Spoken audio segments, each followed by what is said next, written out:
Yeah. Welcome to Open Topic with Don Armando. Today we got our special guest, Crisis Black right here. So I'm just gonna let the music phase out for a little bit.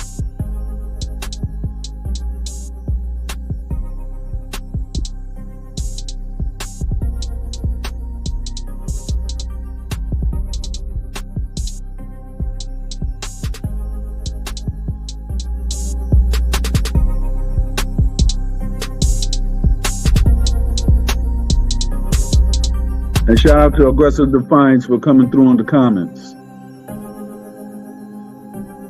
Delvin, salute to you too.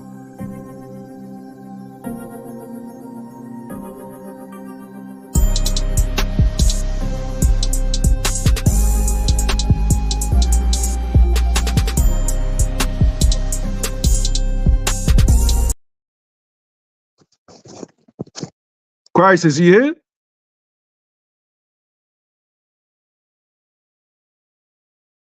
Hello? Bad, yeah, I'm here. All right.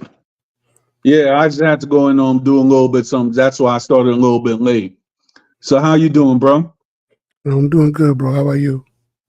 I'm doing good, just maintaining and everything like that.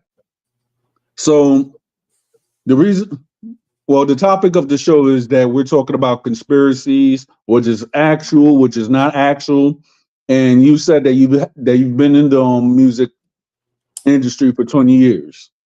So what shady stuff in your 20 years of experience that you have seen with celebrities and artists, etc.? I'm not no like Jaguar Wright and shit. Like if you're looking for that type of shit, that's more like. Oh no. We're just talking about we're just talking about contracts and all the other stuff. We ain't gonna be mentioning names and stuff. Yeah, it's not. I mean, look. At the end of the day, it's like this. Like when it comes to the any industry, the entertainment industry, they're gonna get their pound of flesh. You know what I mean? And Right. if people don't understand what that means that they're not going to give you anything without taking something from you. You know what I mean? So this is where you get, like, I know for me, when I was in position to sign a deal with Island Def Jam, that was around the time, I think that was like just after 50 Cent did his vitamin water deal. You remember when he did that deal? He got like 400 million or some shit like that when they sold it. Right after he did that, that's when you started to see the 360 deals come. And All right. and then for the people who understand what a 360 deal is, the 360 deal essentially makes it so that they get a piece of anything creative that you do. So that means that if you write a book, it don't matter. Like anything creative that you do, they're gonna eat off of that. You know what I mean? Right. And before that, most of the artists was getting their money because a lot of the artists were already getting fucked out of the publisher. Actually, hold up. Before I do this, like you cool with the cussing and shit, right? What'd you say? You cool with the cussing? Yeah. Okay, because I know some podcasters be, they be trying to ride certain algorithms, but yeah, like for the most part, in the beginning, they were already, messing people out of their publishing, right? And then they already weren't giving people their masters as well. So that was something that was already known in the industry. So the way that artists used to get around that was they would get around that by just doing shows. This is one of the reasons why you used to see certain acts that just seemed like they were on tour forever, because the show money is how they were making their money. They weren't getting no bread off of the publishing because most likely they didn't even own their publishing. Know what I mean? But after 50 did what he did with the vitamin water deal, Interscope, they looked at that like, yo, how the fuck does this dude get a 400 million or 500 million, whatever the hell it was he got out of that. How did he get that and they didn't get no piece of it? That's how they look at it. And then Right. after that, you started seeing the rise of these 360 deals, where the 360 deal meant that they didn't care if you came out with a children's book, a t-shirt line, anything. They eat off of it because their belief is that the only reason why you're able to even make money from that is because of who you are, because of them. That's what they believed. Wow.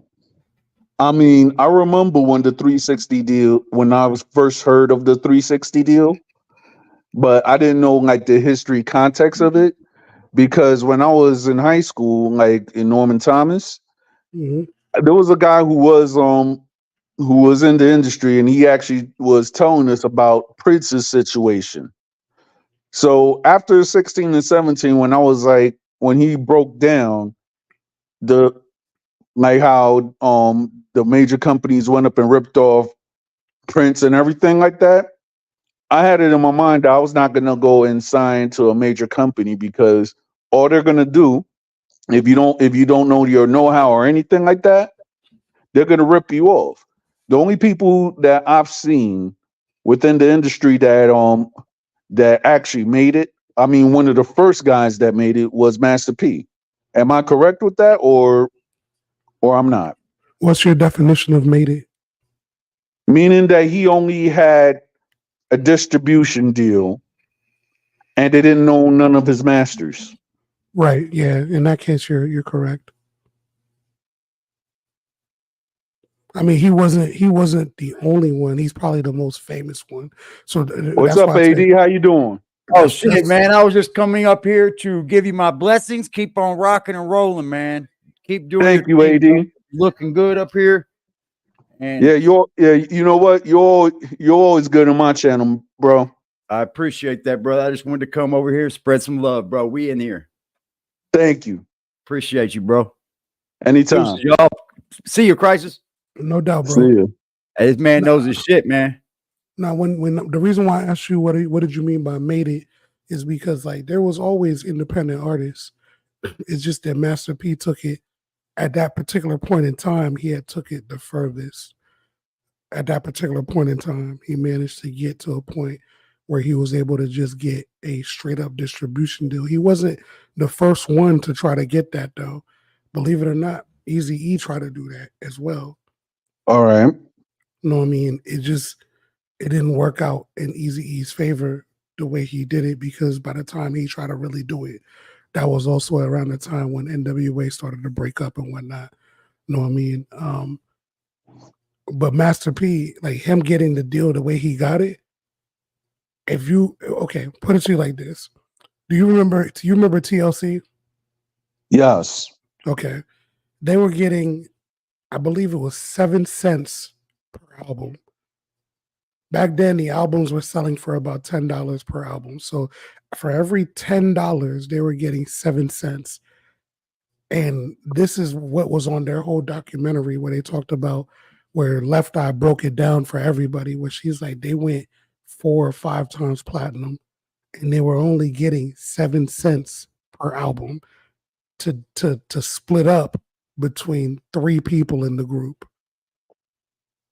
Think about how crazy that is. That meant that even if you went gold, you still weren't making as much as somebody who was a manager at McDonald's. Yeah.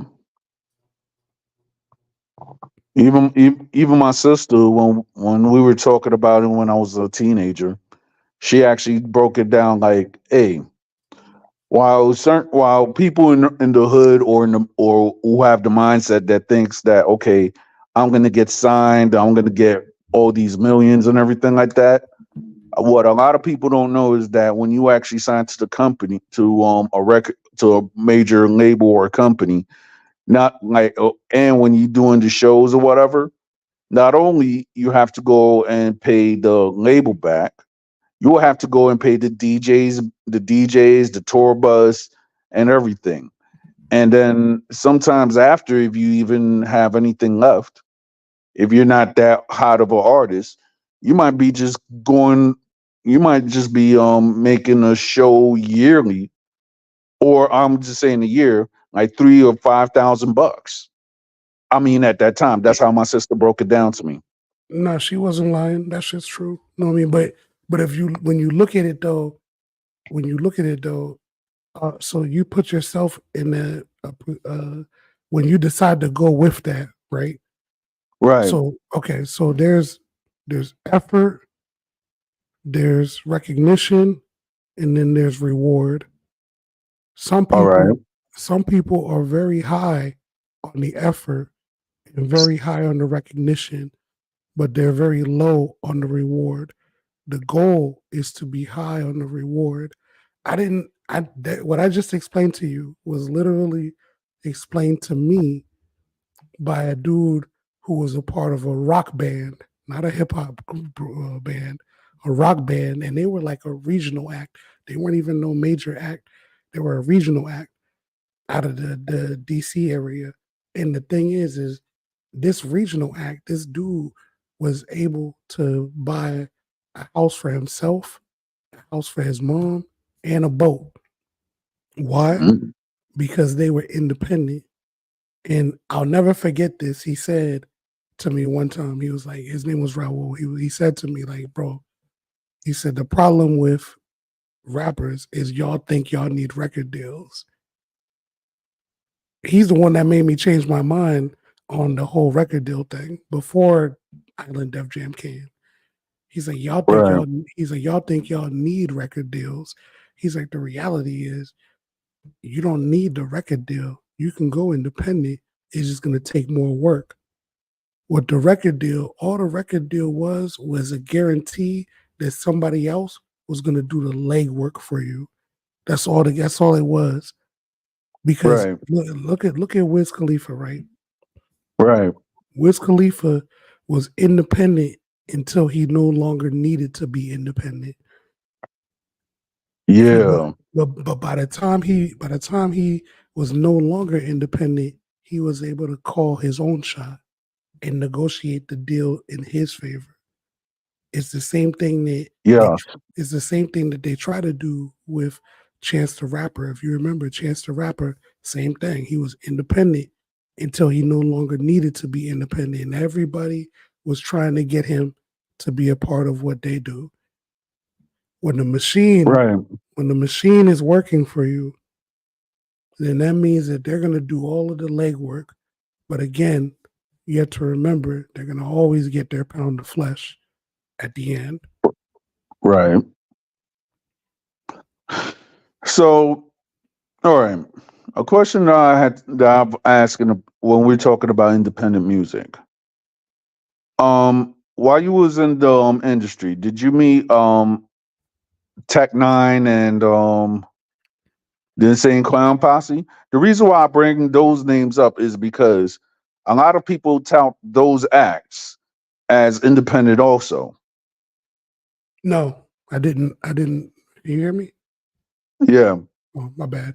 It for some reason. Yeah. It happens sometimes. Suburban. I didn't meet Tech Nine. Like I started off as a battle rapper, and then Oh, I got lucky because I met a A&R who was a A&R for Motown. If y'all remember, there was actually, let me find it. I could put it in the chat. Actually, hold on. In your chat, are we allowed to post links in the chat or no? yeah. We can? Or do I got to send it to you on the back? Absolutely. Okay. So I'm going to post this song in the chat real quick. All right. And then I'm going to give you the context. All right. Know what I mean? Boom, there we go. Okay, so I'm posting this link in the chat around the time that this song originally came out, because I know that the link is going to say 14 years ago. It was actually a little bit earlier than that. All right. It was actually the song is called "They Love That" by Cap One. Cap One was from Chicago. If you know the name Cap One actually means Capone, and he was one of the artists that was signed to Motown's hip hop division. Mm-hmm. After they signed him, and can't remember who the other artist was off of the top of my head because it's been so long. But after they signed him and the other artist, the other person that they were trying to sign wasn't me because I was too young at the time.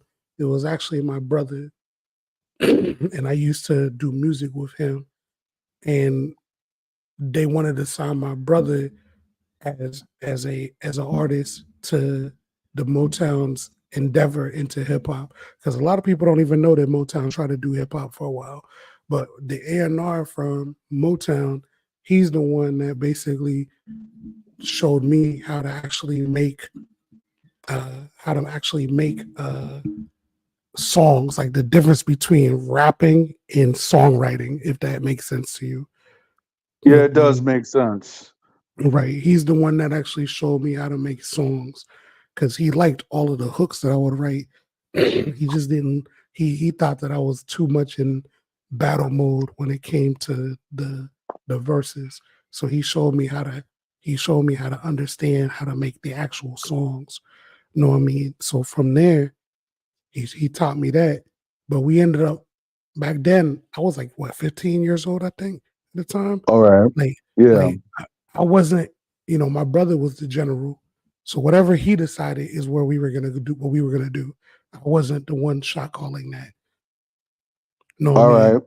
Now, at the time, I did point out the fact that the deal didn't make no sense. Like I'm a Aries, so if I start asking you questions and you get angry, I'm gonna ask you more questions because I want to know why the fuck you're angry and me asking questions. Right. So when I would ask the questions and they would get annoyed and they would try to push it off, like, yo, that's your little brother, like yo, tell him to go in the other room, some bullshit like that. But my brother had enough peace of mind to understand that I wasn't asking these questions for no reason. It's because this shit didn't make sense. Know what I mean? Exactly.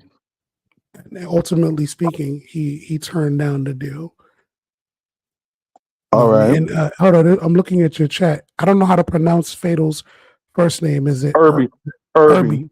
Yeah, so Irby, you're right. Motown was an independent record label back in the day, but Irby, if you remember, Cap One and AZ, that's who the other one was. AZ, the one who used to rap with Nas, he had a deal with them as well. So the thing All right. is like this was when they were trying to like get into hip hop, because like Motown was Motown, but they didn't necessarily get into hip hop just yet. They were trying to get into hip hop. Know what I mean? But that's one of those things that I'm glad that we didn't go through with it. We seen that 98% where they own the publishing that much. Know what I mean? And then they own the publishing, and since you're recording in the studios that they're paying for the time, the masters are theirs. So it's not like they're doing a 98% publishing and then they're giving you your masters. No, the masters are theirs.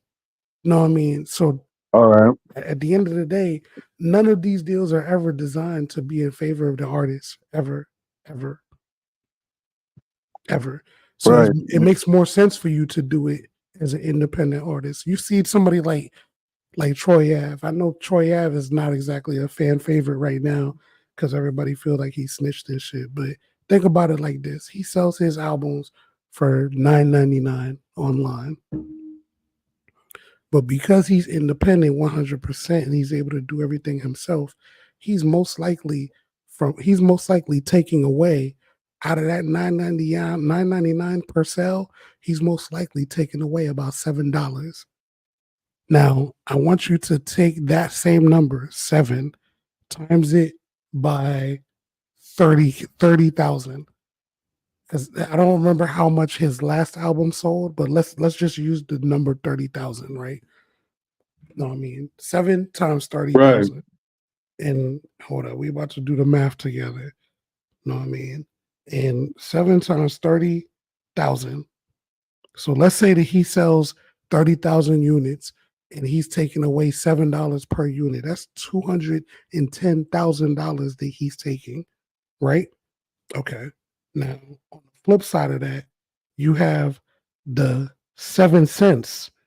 You have the 7 cents that TLC was getting, you know what I mean, which is 0.07 times 1. We'll say 500,000. Let's use 500,000 instead of 1,000,000.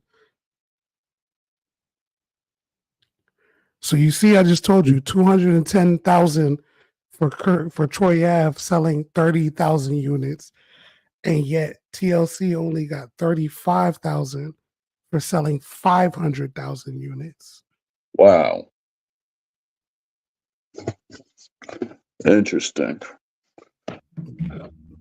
So when the homeboy from the rock group was explaining to me that you shouldn't be chasing a record deal, at first I didn't understand. And then when he broke it down, it made sense. You know what I mean? Got you. And truth be told, when it comes to any artist, any of you who are in this chat right now who wants to be an artist, here's what you need to be looking for: licensing. Look for licensing.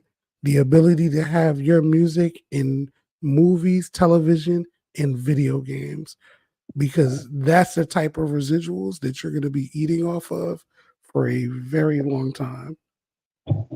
Yes. Mm-hmm. Go ahead. And it was like, and the thing is though, the reason I've been trying to do that too, because if I'm gonna go, I just went up and really got like my label on and popping. The only thing, and I'm not saying on and popping right per se, because there's still certain stuff that I need to work out. But I do know that if I actually want to start it the right way, I'll have to get my ass cap first and be in mind. So, what's your thoughts about that? I mean, since you've been your That's experience, the obvious part. But even after you get that, like when it comes to licensing, right? right? You have to also keep in mind that you don't necessarily want to deal with the producers who are only sampling everything, because with the sample, that's overhead. That's money that you're paying out every time it gets Right. produced well. So you want to make sure that you can get, when it comes to like video games and shit like that, you want them beats that don't necessarily have samples in them. So that way you're not having to pay nothing out to clear the sample first and foremost. And then Right. and then them eating off of what you're eating off of. So this is the part where you start to understand the difference in terms of the different types of producers. Some producers are really good beat makers. Because a beat Right. maker and a producer are not the same. Those are two Right. different people. A beat maker is somebody who can go through all of their daggone vinyls, find that dope ass sample, and do what they do. A producer can do it from scratch. If you look at somebody like who's a person I can think of off the top of my head, DJ Quick is a perfect example. DJ Quick be sampling, but a lot of his music, like when he came out with his own album, a lot of that was original material. And even if Right. it wasn't original material, what he did is he didn't sample it. He just replayed it. And when he replayed it at different octaves or at a different tempo or whatever, it skirts the laws of the whole sampling shit. Right. Yeah. Because I know that that's why I'm like, okay, if I'm gonna be if I'm gonna actually go to a person, it's better to go to a producer, because beat makers, they're good, but then if you have to go pay out of, you have to pay for a sample and everything like that, or if a sample doesn't clear, you know, you're gonna be paying more money for that. You're right about that. Yeah, I mean, look at what's her name? Sade. Sade, look, I know mad producers who have sampled Sade, and they've made some of the craziest beats I've ever heard in my life, but they'll never be able to use it. Why? Because Sade doesn't like to clear samples. Now, if you're trying to get on, for example, look up a rapper by the name of Wordsmith from out of Baltimore. You know what I mean? Wordsmith out of Baltimore. I remember going to high school with this dude and putting him in the studio for the first time. But his vision was different than mine. Back then, I was chasing a record deal. He understood that he wasn't chasing a record deal. He was chasing licensing. And because of that, his music is in one of the first EA Sports. Was it EA Sports or THQ? I think it was THQ. He was in one of the THQ UFC video games. His song is the song that Kendall Grove comes to the octagon to, because he managed to get his song in the video game. Now, by the time we were at that point, I wasn't even chasing no licensing. By that time, I was already doing ghostwriting. So I wasn't really worried about the whole licensing thing. Yeah. Talking about ghostwriting and everything like that. I do. There's a guy that I have on Facebook, right? You probably might know him. Nucci Rayo. No, I don't know him. All right. Well, back like in the mixtape era, like I'm saying like around '07 till '10, he was on a lot of mixtapes in New York. So when I actually connected with him via Facebook and everything like that, he was talking about his whole history on the people that he legally written for. You know, Was he getting points? I think he was, because he What says it like on his bio, right? right. On Facebook that he was a ghostwriter. No, He no, was no. talking about What I about mean is all the what I mean okay, by was he getting points is like, is his name in the credits for the songwriting? Because there's two I will different have types. to I There's will two have to different ask him that. there's two different types of ghostwriters. There's the ones who sell it outright, which if Right, I wrote a song for you and you buy it from me outright, right, you don't have to put my name in the credits.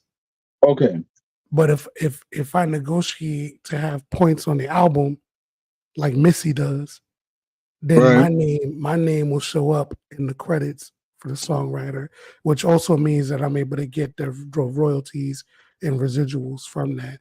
Now, most of the time in the game, if you're not a known person, like if you're just getting in the game, they're not gonna just give you points on the album on the album for that. mm, This is the if you remember that interview with Mace when he said yeah, he talks about how the golden era of hip hop with Bad Boy actually was off of the strength of his pen, and that yeah, Diddy got a lot of the Grammys for songs that Mace himself actually wrote is because he was paying Mace up front. So Mace wasn't getting no credits from those songs, even though he's the one that wrote the song. He wasn't getting no right, credit. mm-hmm, No, so it's like there's two different levels with that, and it's like some people will be like, "Well, obviously you want the credits and shit," but sometimes that's not an option. And if you're just trying to get the bread, you want the bread. So they would end right. up straight out. Like so a perfect example of that. Do you remember an artist named Truth Hurts? I've heard that name sounds familiar. She did that song called "So Contagious" with Rakim on Aftermath when Rakim was on Aftermath. Right, Okay, and then after she did that song, Dre got sued for that song because that song had a sample that wasn't cleared. And then you found out during the lawsuit that Dre himself actually didn't make that beat. That beat was made by DJ Quick. Dre thought that Quick had already cleared the beat, the sample, but Quick didn't clear the sample. So when they went to sue, they sued Dre because Dre bought that beat from Quick straight out and didn't have to credit Quick with being the producer for that song. He could say that he produced it, even though he really didn't. Got you.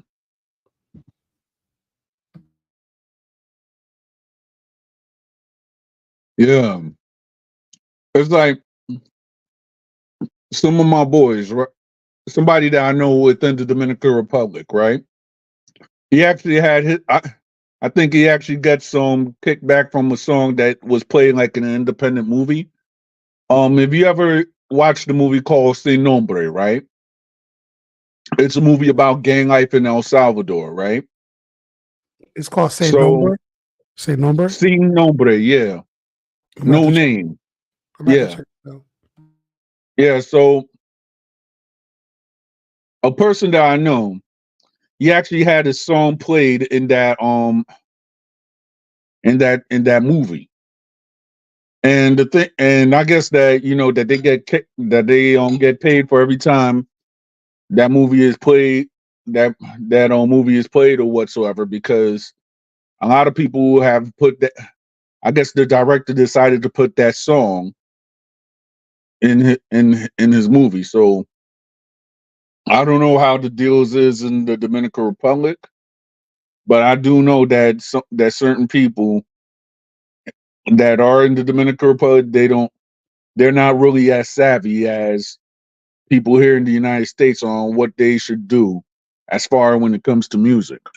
Look, here's what it comes down to. All right. You don't need a record label. Right. This is the part. That's the part that everybody is fooled off of, because let me ask you a question. Would you rather have all of the flyest cars, all of the flyest clothes, your name in lights everywhere you go, but you're broke? Or would you rather have the money and not be known internationally? I'd rather have the money and not be known internationally. Okay. Now the difference between your response and the average individual's response is because the average individual who's coming up, they're looking at it from the standpoint of the people that they looked up to, not even understanding and realizing that those people signed fucked up deals. So as much as we might think that they're super uber rich, think about what TLC taught you. Mm-hmm. You know what I'm saying? And if you think about what TLC taught you, you understand that essentially they're treating you like pimps and hoes. You look good. It looks good. It makes it so you can't get no regular job at Walmart because you're too famous. But at the same time, you're making the same amount a year that the manager at McDonald's is making. Right. Or you can go independent, put in more work, and get more money, even if it means, remember what I told you, effort, recognition, and reward. If you can make it so that your reward is high, but the recognition won't be as high as your reward. Right. So the question then becomes, what is your motivation for even doing it? If your motivation is the recognition, then yeah, you're gonna try to sign the deal. If your motivation is the reward, then your effort and reward is better suited for independence instead of getting a record deal. Yeah.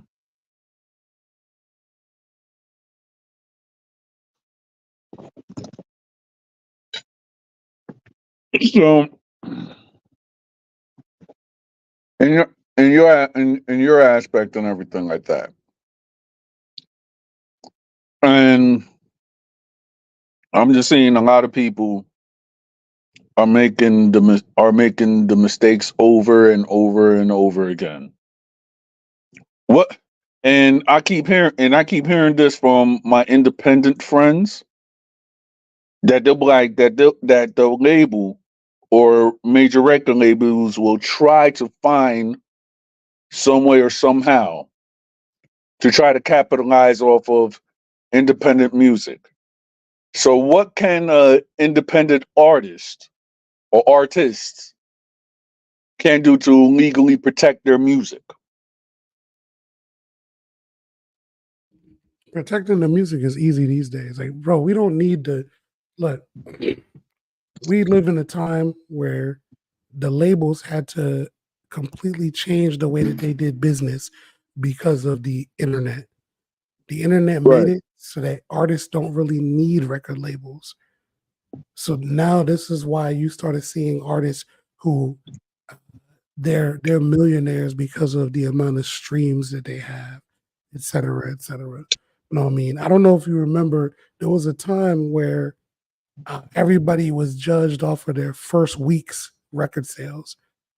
But the part that Yeah. they didn't tell you was that a lot of time the label themselves would buy a shit ton of albums, so they would make that first week sales look really high, and they would give them to street team and DJs to give out for free. So it might look like you sold 300,000 your first week, but then if you see it go from the first week it's in the top 10, and the second week it just falls out of the top 10, ask yourself why. Because the reality is, unless the album is just complete trash, there's no reason why it would decline that fast. It means that the label purchased a shit ton of physical copies. But now we don't live in the physical copy realm no more. Now, mind you, I don't even do music no more, but I understand how that shit works. And I realize that when they're trying to break an artist and make him look hot, they want to make that first week sale look like it's the shit. They want to make it look like, yeah, he sold this or she sold that. You know what I mean? But the key isn't that first week. The key is the second, the third, the fourth week. Are they able to maintain? You know what I mean? Because it should be a gradual decline. It shouldn't be a hard decline. The hard decline lets you know that the label has something to do with it. Mm. So Interesting point. I would tell every artist out here, stop chasing these labels. Just put in the work. If you put in the work, the two things will happen when you put in the work. Two things will happen. One, your audience will be your audience organically. It doesn't need to be 300,000. It could be 3,000. It could be 300. Mhm. Fuck it. It could be 300. But at least you know that that's your audience. And then as you continuously put out music, because that's the other thing. A lot of artists, they'll do an album and then they don't do another album or mixtape for like a couple months or a year. And it's like when did we get away from the idea that you needed to put out continuous music to continue to grow your brand? Like, when did we get away from that? Because people don't do that no And more. How many? And look, let me ask you a question. How many NBA YoungBoy? And I don't even listen to NBA YoungBoy like that. But I'm just asking you because you're younger than I am. How many NBA YoungBoy mixtapes do you know about that have come out since his last album? I haven't heard any. Okay. Because I'm just saying because I never listened to him. And okay, who is one of your favorite artists? Well, my top five dead or alive. No, no. Uh, Okay, I don't care okay. about the dead or alive. I'm talking about today. Today, I'll say Dave East. Okay. So when's the last time that Davies dropped an album? I think he dropped an album last year, if I'm not mistaken. I Last might be wrong. year. I mean, you're on a computer just like I am. Go ahead and look it up because that's your favorite artist. So you look it up, and when you look it up and you look at the month that he dropped that album, and then ask yourself, how many mixtapes has he come out with since then? Right. What has he done since the album to engage the people who are on the fringe? Because you might have one or two songs on that album that somebody was like, yo, that's dope, right? And they want to hear more, but he's Right. not even dropping no mixtapes to show them more. Right. All right. Well, let's see. The albums that he actually has, because he actually released his album, the Fortune Favors of the Bold, and then there's the collaboration mixtapes, and So that album, that's the last album he came out with, right? yes, Okay, when did that come out? that came out. All right, they came out on July of this year. Okay, and then so before, hold up, July of this year. Okay, perfect, because we're in December now. Okay, so now that he has about 3 to 4 months between his last album and his next album, what mixtape did he drop in between that? Mixtapes, okay. Yeah, between that, I don't know. The last mixtape that he dropped was Karma 3, and that was in 2020. So you understand what I'm trying to tell you, though? Yeah. So And the thing and is, then and then his extended play, his last extended play was HDIGH, which was on my birthday last year. so that means he's dropped 2 albums, no 3. He's dropped 1 album and 2. I wouldn't even call extended play a mixtape, because essentially that's just him adding a verse to the end of whatever he did already. You know what I mean? Because he All knows right. it. He knows that the average attention span is only suited for 2 verses. So that's why he calls it an extended version. But that means that he hasn't dropped.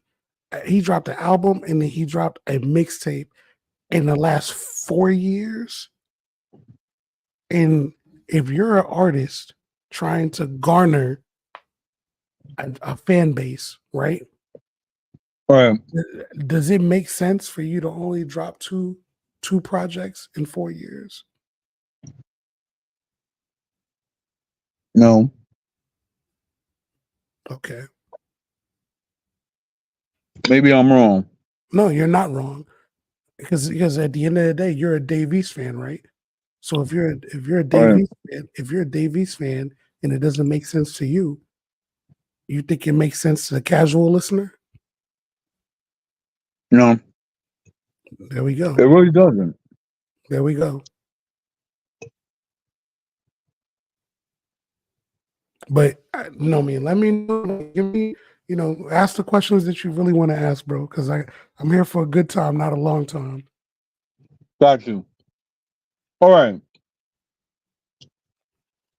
Another question that I want to ask.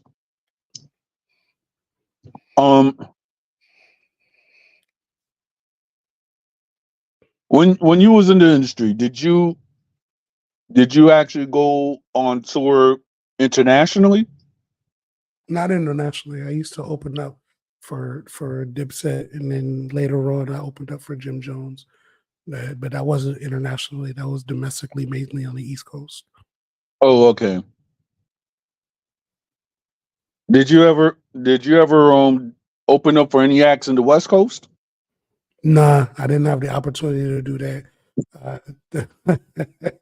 Not for this particular conversation, but you and I can link, and I'll tell you how I even ended up with Dipset and Jim Jones, and then we can come back at another date and talk about that.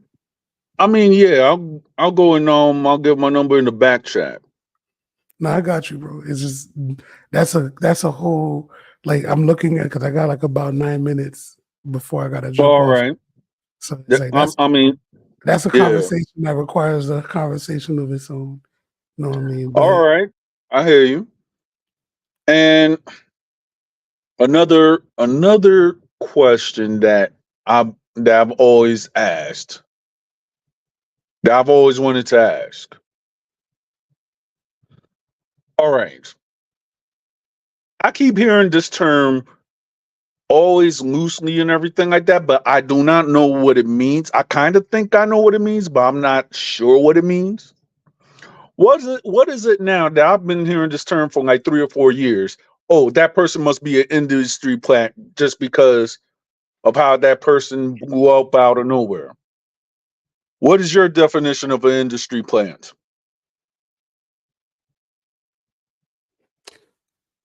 my definition of an industry plant is a person that's working from day one.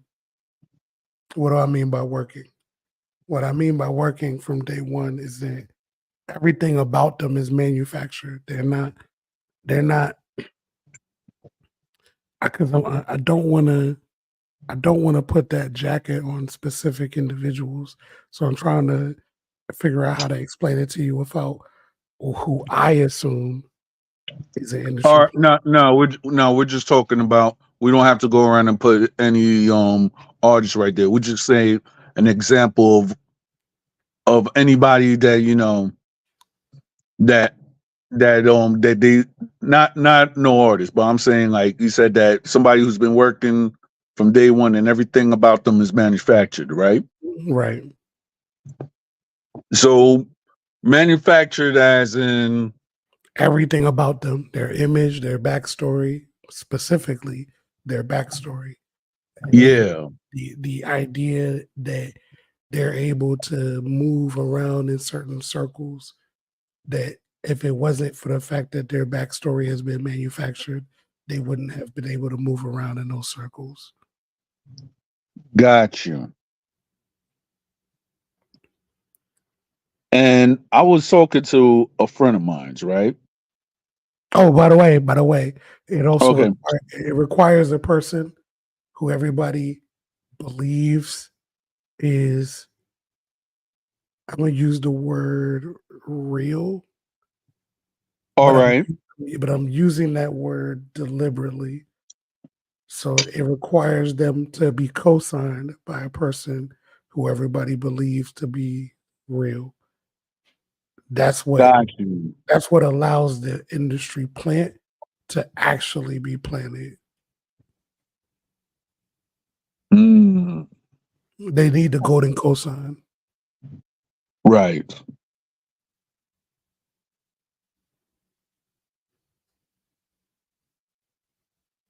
Yeah.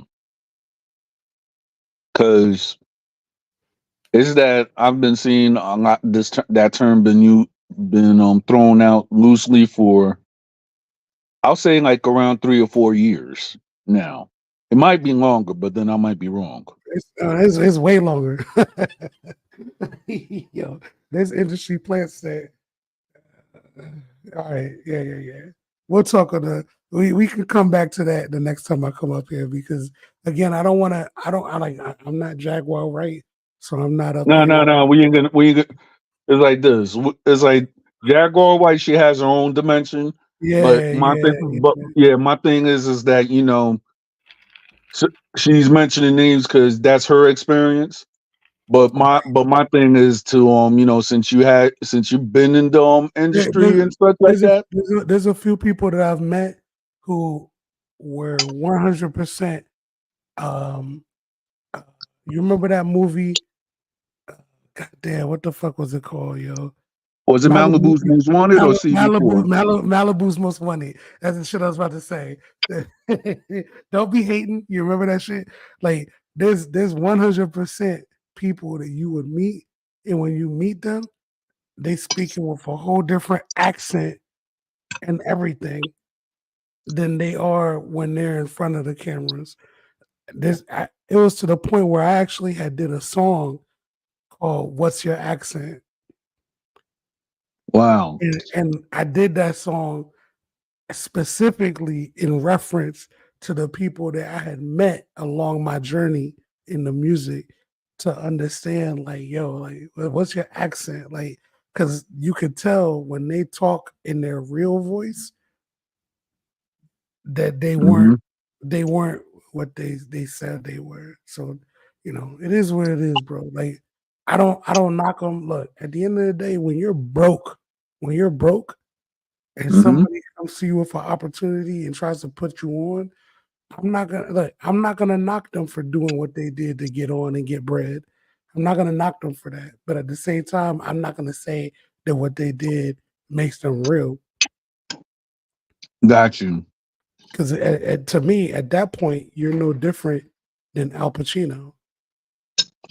Right. Do you get mad at Al Pacino for not being Tony Montana when you meet him in person?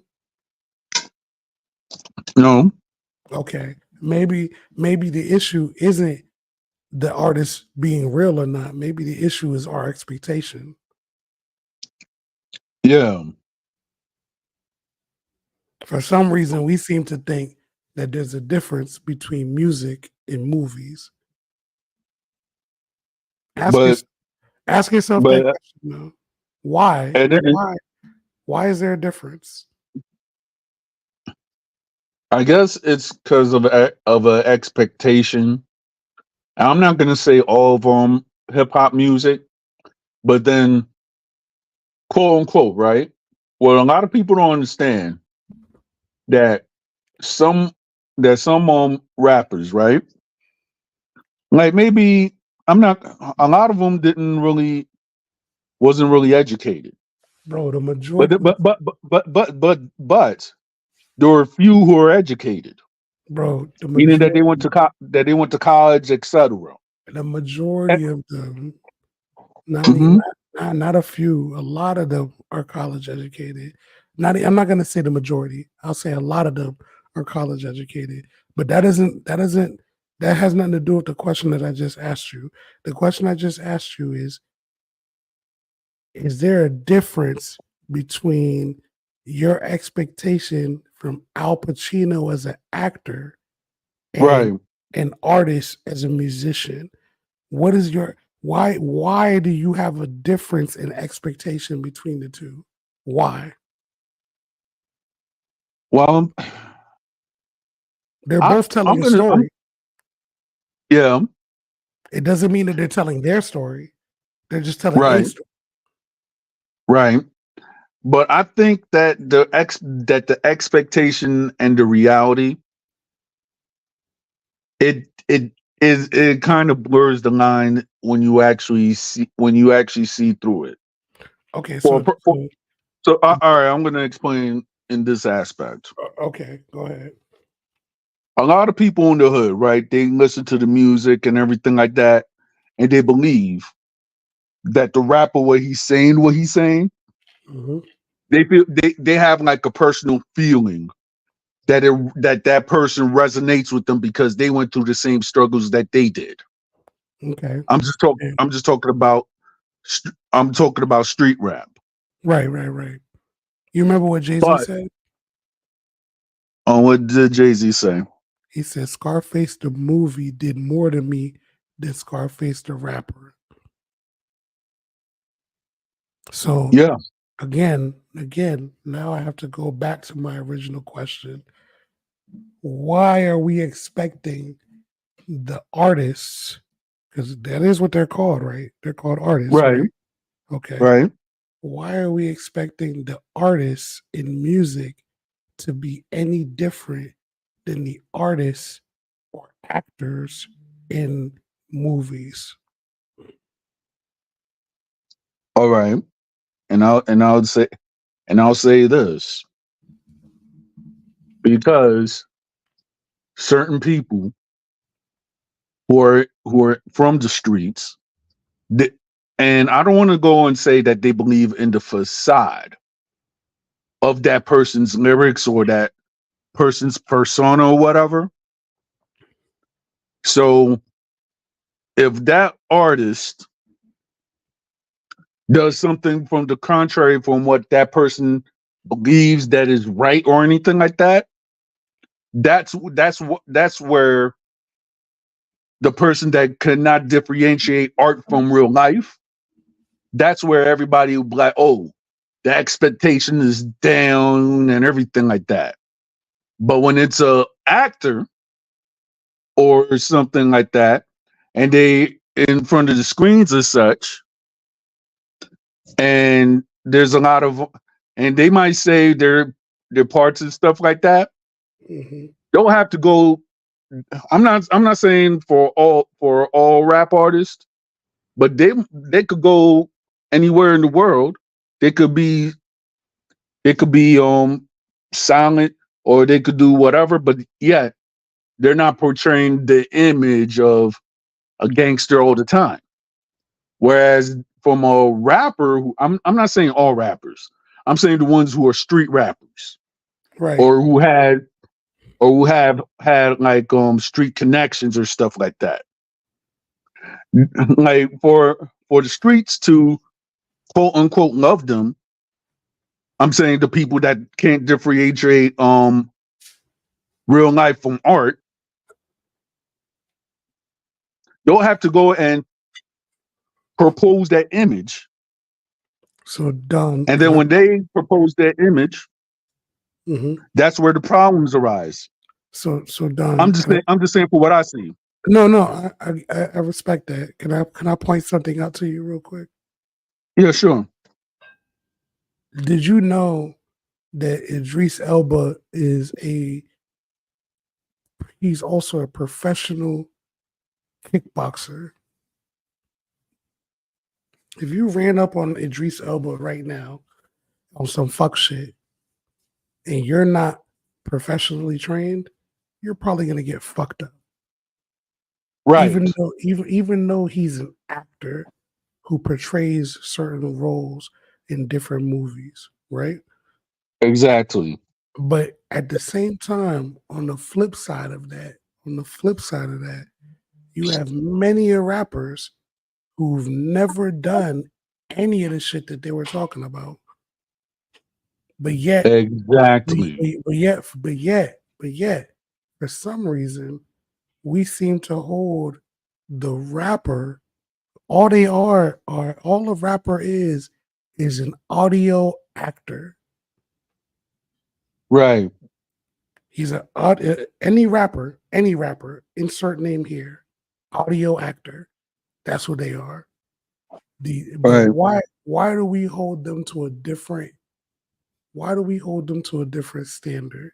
So this is the thing that even during my journey in the music, that was even something that I had to start to understand and learn, because when I would meet certain people, I would find out that they weren't what they were portrayed to be on TV.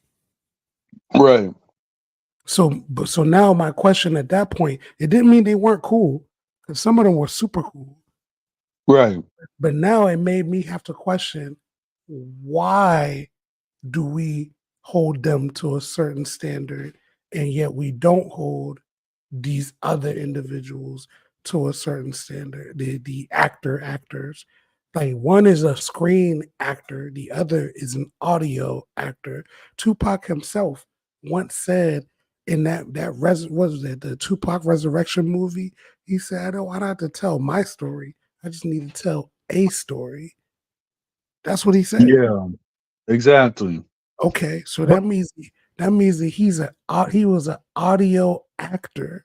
So my question to anybody who's doing music now, or anybody who's even listening to music now, why do you expect the audio actor to be more real than the video, television, movie actor, when they're both telling a story, not necessarily telling their story? All right. And you and I could actually agree on something, what I'm about to say next. Mm-hmm. It's like this. When certain people, when they hold the expectation for the audio actor than the screen actor, it actually goes to a person's understanding. And then when you actually try to hold the audio actor more than the screen actor for what they're doing, the people who actually hold the audio actor to a certain moral code or whatsoever the case may be, the reason why they hold the audio actor more right there because they don't see what's going on behind. And you get what I'm trying to say, right? Almost. You're like, look, you're almost there. Trust me. So I'm asking these so questions for a reason. You're almost there. so so when it's like I'll say like in the past maybe 30 or 40 years. By the way, I'm 40. 42. Exactly. You're So you're almost there though. You're yeah, you're so yeah, you're so the so the you're, so the you're line I so like the in the military they used to say, what did they say? You hovering over the mark. You hovering over the mark. I'm just waiting for you to yeah, I'm waiting for you to say it though, because you're not you for some reason, and I'm hearing the hesitation in your voice to not say the obvious. And I'm waiting for you to say the obvious, but you're not saying it. So continue. all right. The reason why we hold a lot of these rappers or audio actors accountable for street morals and everything like that is because between between what was rap, I'm talking about what was the 70s, 80s, and then when it became Okay, okay, gangster and okay, street rap, okay, when okay. when it became gangster and street rap, it became that most people that could not differentiate from the industry and the street morals and the secret meetings. Can I throw you the alley oop? All right. The reason why we hold the audio actor to a different standard than we hold the visual actor is because of the fact that there was a point in time when the music was genuine. And because it was genuine, and I'm not talking about rap, I'm talking We're about just talking blues. about music in general. Music in general. We're talking about like blues, all of that shit. There was a Right. time, there was a time when the music was genuine. And because that music was genuine and it resonated with us on a soul level, when something resonates to your soul, you're gonna Yeah. take you're gonna take that in differently than what you're just visually like. It's easier for you to divorce yourself from a visual image and just call it entertainment than it is for you to divorce the audio shit, because they're using the frequencies and the resonance and the music and the beat to speak to your soul. So what happens is Yes.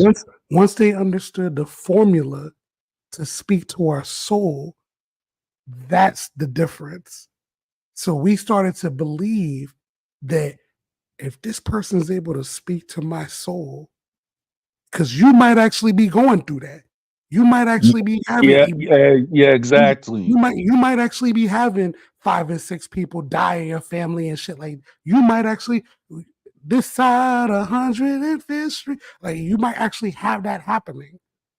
Yes. It's easier for you to resonate with that than it is for you to resonate with the With movie. the TV Eh, where you could ex- actually divorce yourself. exactly. But the thing is that what we fail to realize is that they were one and the same. That's the part that we fail to realize. And that's how they got us. Because listen, I'm gonna tell you something. I'm not a fan of drill rap. And Me neither. the reason why I'm not a fan of drill rap isn't because the music sonically is not good. That's not why not a fan of drill rap. I'm not a fan of drill rap because I know what it's the child of. I'm gonna tell you what it's the child of, and I'm gonna give you one specific line. I All right. peeped I peeped the weakness in this rap game and sold it. That's what Tupac said in Hail Mary. I peeped the weakness in this rap game and sold it. He also went on to say, from rap villain, no, from from from crack Dylan to rap villain, my new profession. He was playing the character. Mm, He literally told you that in the song. right. And then when he did the random ass interviews, like the one interview, the famous one where he was coming out of court, and he's like, yo, I didn't expect to have all of this crazy ass drama in my real life. Every time y'all see me, where am I? I'm at my place of business, is what he said. Yes. Okay. Now, when you understand those two things, you realize that we got put in the trick bag because we started to believe that this music, which is just music, it's just music, Mm-hmm. it resonated with us to the point where we started to think that these people who were making the music were actually dealing with and doing what they were saying in the music. They Yeah. never said that that's what they were doing. That's the disclaimer. They never said that Right. that's what they were doing, but we assumed that that's what they were doing. And once they realized that we assumed that, and that it led to more sales, more ticket sales on the albums, more ticket sales on the shows, et cetera, guess what they did? They blurred the line. Yeah. Now, why don't I listen to drill music? Because of the fact that the drill music is the child of what those of us who are over the age of 35 know as gangster rap. I want Exactly. I want people to think about something for a second. There was a time on a song on NWA called Express Yourself where Dr. Dre said he never smokes Buddha and doesn't smoke cess. 2 years later, when he left NWA, he says that he's making an album called what? The Chronic. Okay. Why would he do that after telling us that he don't smoke Buddha and doesn't smoke cess?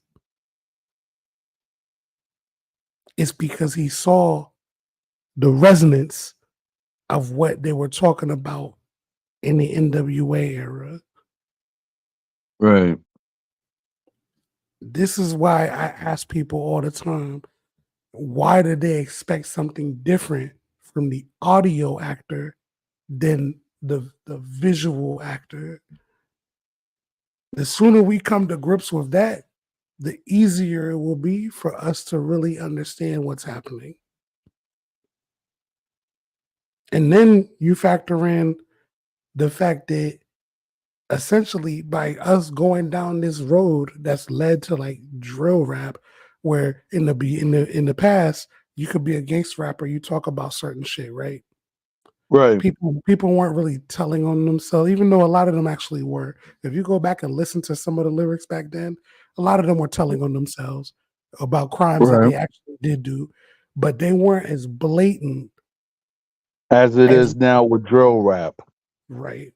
And this is why you see people like Young Thug and all them, they're just getting caught up in legal shit because Right. they thought that you actually had to be out here killing people. Listen, Ice Cube ain't killed nobody. He went to Right. college. He went to college. Mm-hmm. So anybody, insert name here, anybody who claims that Ice Cube was one of their favorite rappers growing up, and yet they out here talking about real crimes that they're really doing. You understand what you see where I'm going with Yeah. this? Yeah. I see where you're going with this. That's what I'm trying to get at. And that's actually the part that turned me off to the whole music industry because I realized the trap that they were trying to set people in. Yeah.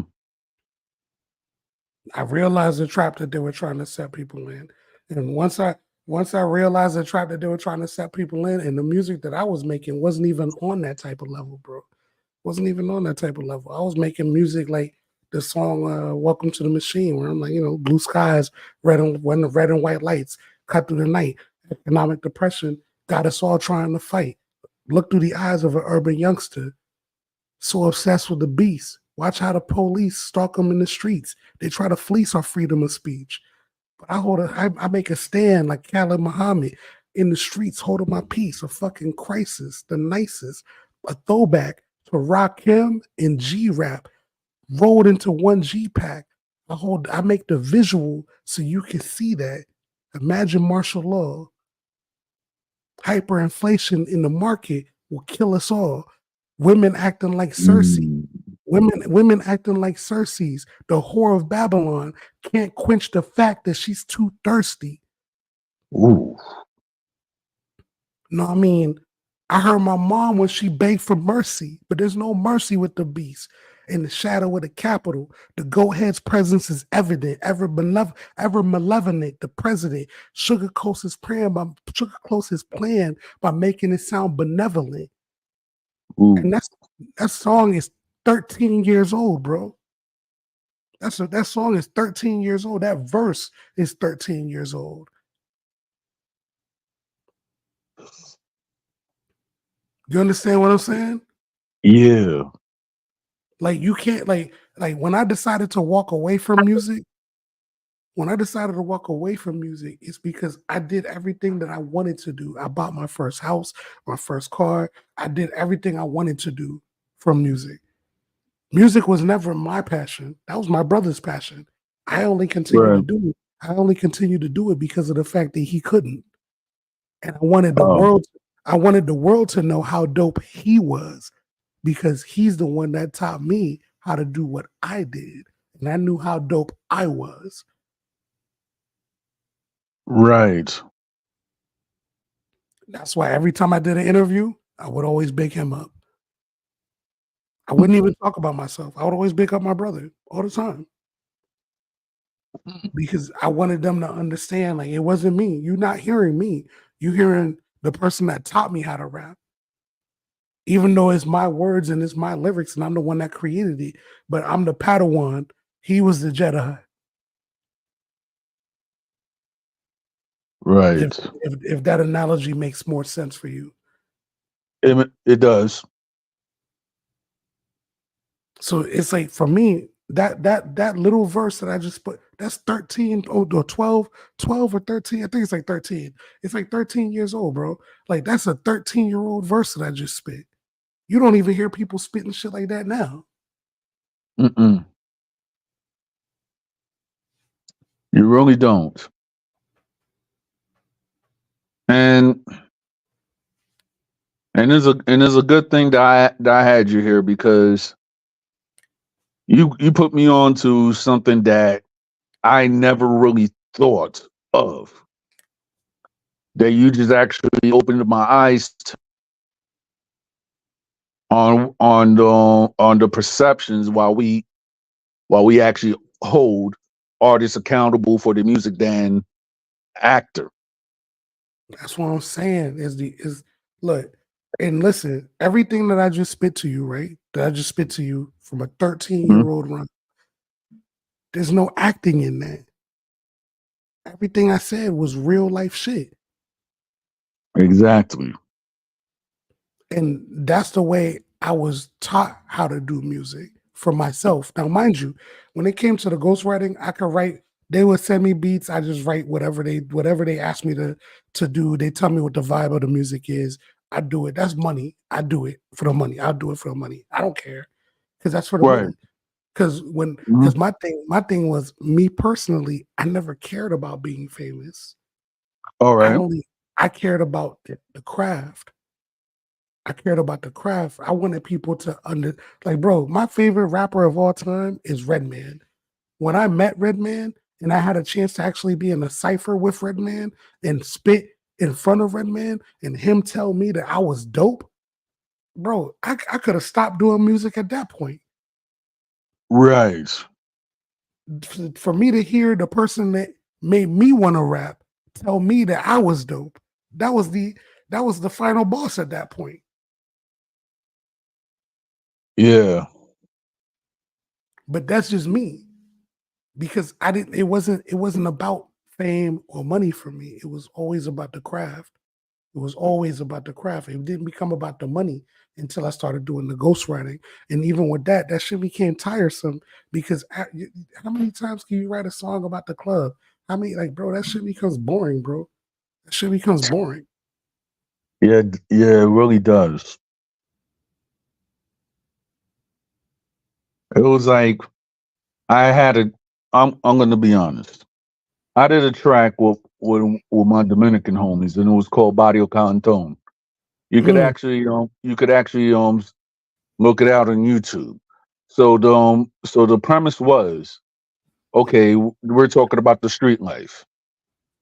So I did a verse right there, and I could have went further, but at the same time when that when that little video came out, I had I had actually stopped doing music because I suffered a very personal setback. right, So when I actually had that personal setback, even though I still talk to people in the underground scene or whatsoever, it just that I when I went up and I wrote my verse, I was talking about the reality that I've seen through my own eyes. right, Nothing, nothing fabricated, nothing that people could talk about. Oh yeah, that I'm doing this, I'm doing that. I'm not. I was just talking about the reality that I've seen. I'm not gonna go talk about myself. right, So when I went up and I wrote that verse, I was talking about stuff that throughout my lifetime being in the street that I've seen and stuff. Even though it was just almost a small verse or whatever. And I was gonna go further, and I was gonna go further and try to do more music. But then when I um suffered that setback, it was to the point that I just went up and I sat back, and when you start seeing trends and everything like that, and you just looking at what music was going down and everything like that, to the point that you have certain people that cannot even rap or like say in the olden times you could go around and have a cipher to see who's good and everything like that. right. It's now if you're gonna go and do a cipher, you have to go through your managers and all that stuff Yeah, to it do a became cipher. it became the bullshit. But, bro, I'm from DC originally. You know what I'm saying? Like I remember Yeah. I did something called the Summer of Features with my boy DJ Momo. You know what I'm saying? And All right. when I did that, I wanted to. I basically was willing to pay for studio time for all of the dope rappers at that particular time in history to be able to come and record at the studio who was from the area. And All right. I'm like, you can choose the beat, you can choose the concept. I'll pay for the Right. studio time. And the only reason why I did that is because I wanted to show that I can rap over whatever beat with whatever concept, and I'll still outshine whoever it was that created that came with the concept and the beat, essentially. You know what I mean? Now, what I realized before I walked away, because I lost like man, I want to say it was like 13 people in 7 years. Yes. I realized that I wasn't writing from a place of happiness. Even the happy music wasn't really coming from a place of happiness. Sort of like when you hear about these comedians who, after they go to rehab, they don't really sound as funny as they were before. You know what I mean? Like Yeah. so, Yeah. so for me, That's why go ahead. a matter a matter of fact, I had to go with that realization too because of the stuff that I've been through and everything like that. Because throughout, like from 10 years and everything, I have lost a lot of people, family members, friends, etc., to whatever the cause may be. And it got to the point that if I'm gonna go and write something or do something, apparently, and maybe you could be certain people could be right, certain people could be wrong. When I went up and I actually came out with this song that I did with my friends, right? I was 29 going to 30. And then when I actually suffered that personal setback to the point that I didn't really want to go to clubs or really attend the underground parties, etc., because of my personal setback, I had to come to the realization that even though I was writing the music and everything like that, if I was to write music when I was in that downtime, it was not gonna be anything that I'm not gonna go around and judge my fan base because it was not really a fan base that I really had. I just went up, did something in the studio whatsoever with my friends. It got to the point that I was like,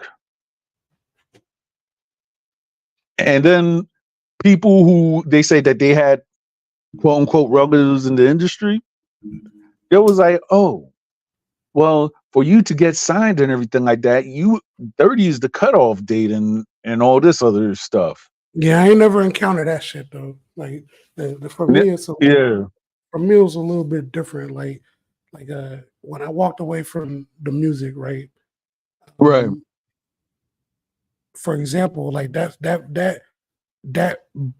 verse that I just spit for you, that verse is like 13 years old, bro. You know what I right. mean? And when I wrote that, none of what I was talking about was actually happening. But then when it started to actually happen in the world, the engineer, my boy DJ Momo, hit me up and was like, bro, like Crisis, you still doing music? I'm like, nah. And he was like, yo, like you need to get back in the lab. I'm like, why? He's like, yo, the shit that you was talking about back then is happening now. And I'm like, nah, I'm good. He's like, for real? Like you good. And I'm like, if they want to hear the message, they can go back and listen to the old music because I had already found peace. Talking And once, about peace. once I found that peace, I didn't. I had no because at the end of the day, I turned down the deal with Island Def Jam. Like, bro, when I did that shit, they flew me out to Atlanta. I went to Atlanta. If y'all remember, I don't know if y'all remember the year that very first year that the NBA had their All-Star game in Vegas. That was the I same year. wait a minute. Would that? I think that would have been like oh Let me, seven and 0 or oh 08. The reason like, why I say I'm that when I go was ahead. when I was with my ex, right, and we was living in Jersey, she was talking that big stuff that said, "Oh, me and my own girlfriends are gonna go to the All-Star game in Vegas." So I do remember when they That's had what it. it was. It I'm was not oh sure if it 07. was It was oh 07. all right, So all look, right. like not so mind you, again, this is right after 50 did his vitamin water deal. You know what I Mm-hmm. mean? And I'm like, I went to Atlanta first, and then from All right. Atlanta, I went with the dudes to Vegas. Now, mind you, it was weird. The weird part to me was the fact that they seemed to know everything that I liked. Everything that I liked. I'm not talking about Wow. when I say everything I like, I don't mean like, oh yeah, the strip clubs and shit. No, no, no, no, no. I'm talking about everything, even the type of food that I liked. They knew everything. Wow. It was weird. The whole thing was weird, but it was just me. I couldn't even bring my homeboy who was my hype man at this. I couldn't even bring him with me. It was just me. Wow. We go out there, we have fun, we come back, we in Atlanta, and I'm just like, all right. And then you now let's talking about the contract. And I'm like, oh, okay. And they talking All right. about, you know, we want to make you like the southern version of Biggie. Because at the time I was living in VA. All We right. want to make you like the southern version of Biggie. And I'm like, you Mhm. know, that sounds cool, but you know, whatever. You know what I'm saying? And then it's like as I started to read the shit, it's me, them, and their lawyers. I didn't have a lawyer present. All right. As I'm reviewing the shit, I start asking questions. The more questions I asked, it seemed like they're getting annoyed that I'm asking Mhm. more questions. And All right. once they get annoyed, that just triggers the inner Aries in me to ask more questions. And Exactly. once I started to understand what the publishing split was, and I'm like, yeah, this doesn't sound right. And then All right. well, look, now mind you, this is after a dope ass visit to Atlanta and to Vegas, all of that shit, right? And I'm All like, right. yeah, I don't feel comfortable signing this without reviewing it with one of my own lawyers. And then they're like, oh, Exactly. you got 24 hours. I'm like, all right, bet. So I come back home. I go meet with my lawyer, and my All lawyer right. he's the one that told me about a phrase that I had never heard of up until that point, which Which is was a 360 deal. oh. All right. And once he explained to me what the hell a 360 deal was, I was like, that doesn't make sense. Like, why would they be able to eat off of everything that I do? You mean to tell me that I can't do anything with my name that they're not gonna get a piece of? That doesn't make sense to me. Right. And he's like, this is the new type of contracts that they were giving out to people, to artists. This is the type of contracts they were giving out to artists. And at that point, I decided to turn it down. And I turned it down at the advice of my lawyer. But when I did it, he literally said to me, you're either gonna bet on yourself or you're not. And I was like, well, I'm gonna bet on myself because my goal was never to be famous. I didn't care about being famous. All I wanted was for all of the people that I consider to be dope MCs to acknowledge me as a dope MC, because by acknowledging me as a dope MC indirectly, because my brother was the general, they All were right. acknowledging him because he's the one that taught me how to be this dope MC.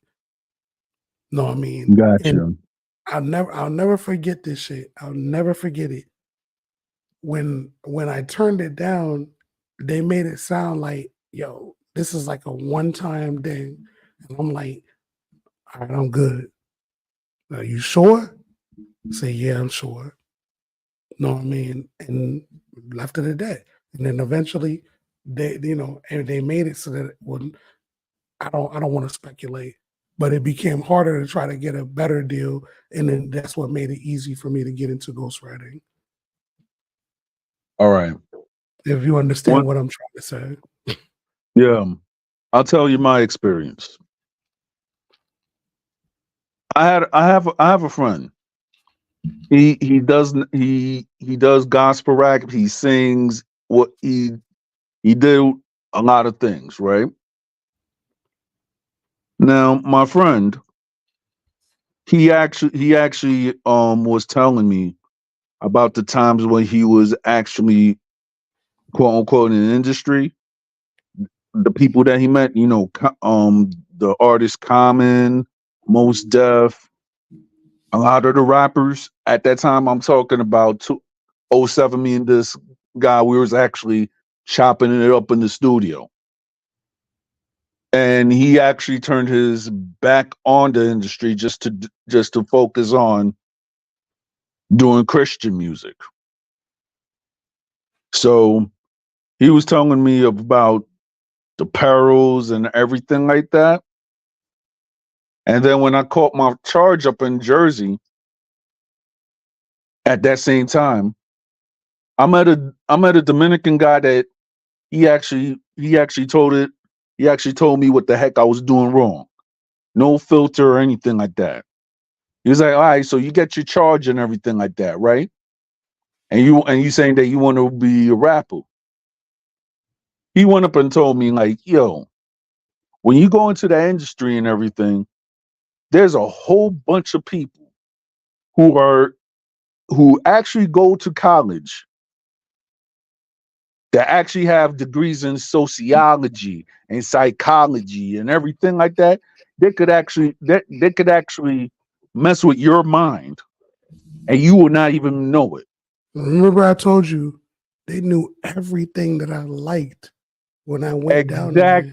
Exactly. Like, And bro, like that shit fucked me up, bro. Like the fact that they knew, bro, I'm not even doing it any justice. Like they knew everything that I liked, everything that I yeah. liked. And You know what I mean? it was to the point that when he actually told me that there's a whole bunch of people that you think that okay, they're just the executive and stuff, but they have but they studied psychology on how people And think and not how they could. real quick, brother. Yeah. I don't mean to cut you off, but I All right. wasn't I wasn't even like I wasn't even like super famous or nothing like that on the underground scene. None of that shit. It's just that they Right. had like the A&R dude had heard me performing at a couple different spots in DC with my brother.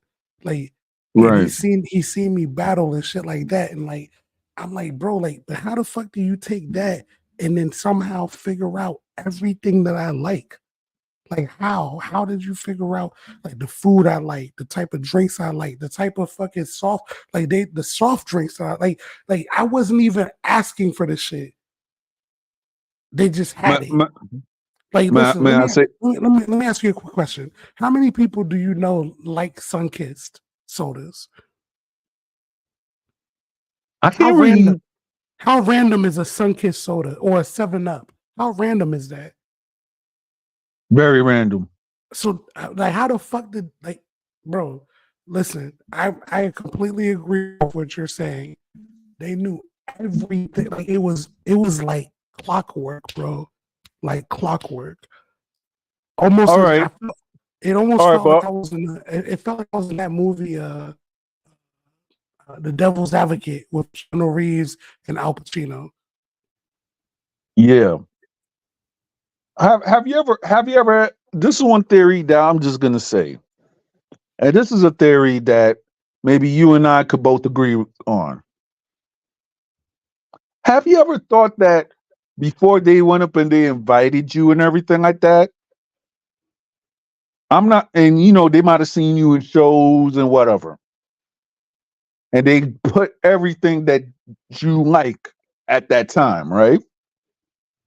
Have you ever given a thought that it might have been one or several people that went up and researched your habits without you knowing? I thought about that, but when it comes with the one thing that didn't make sense to me was the food part.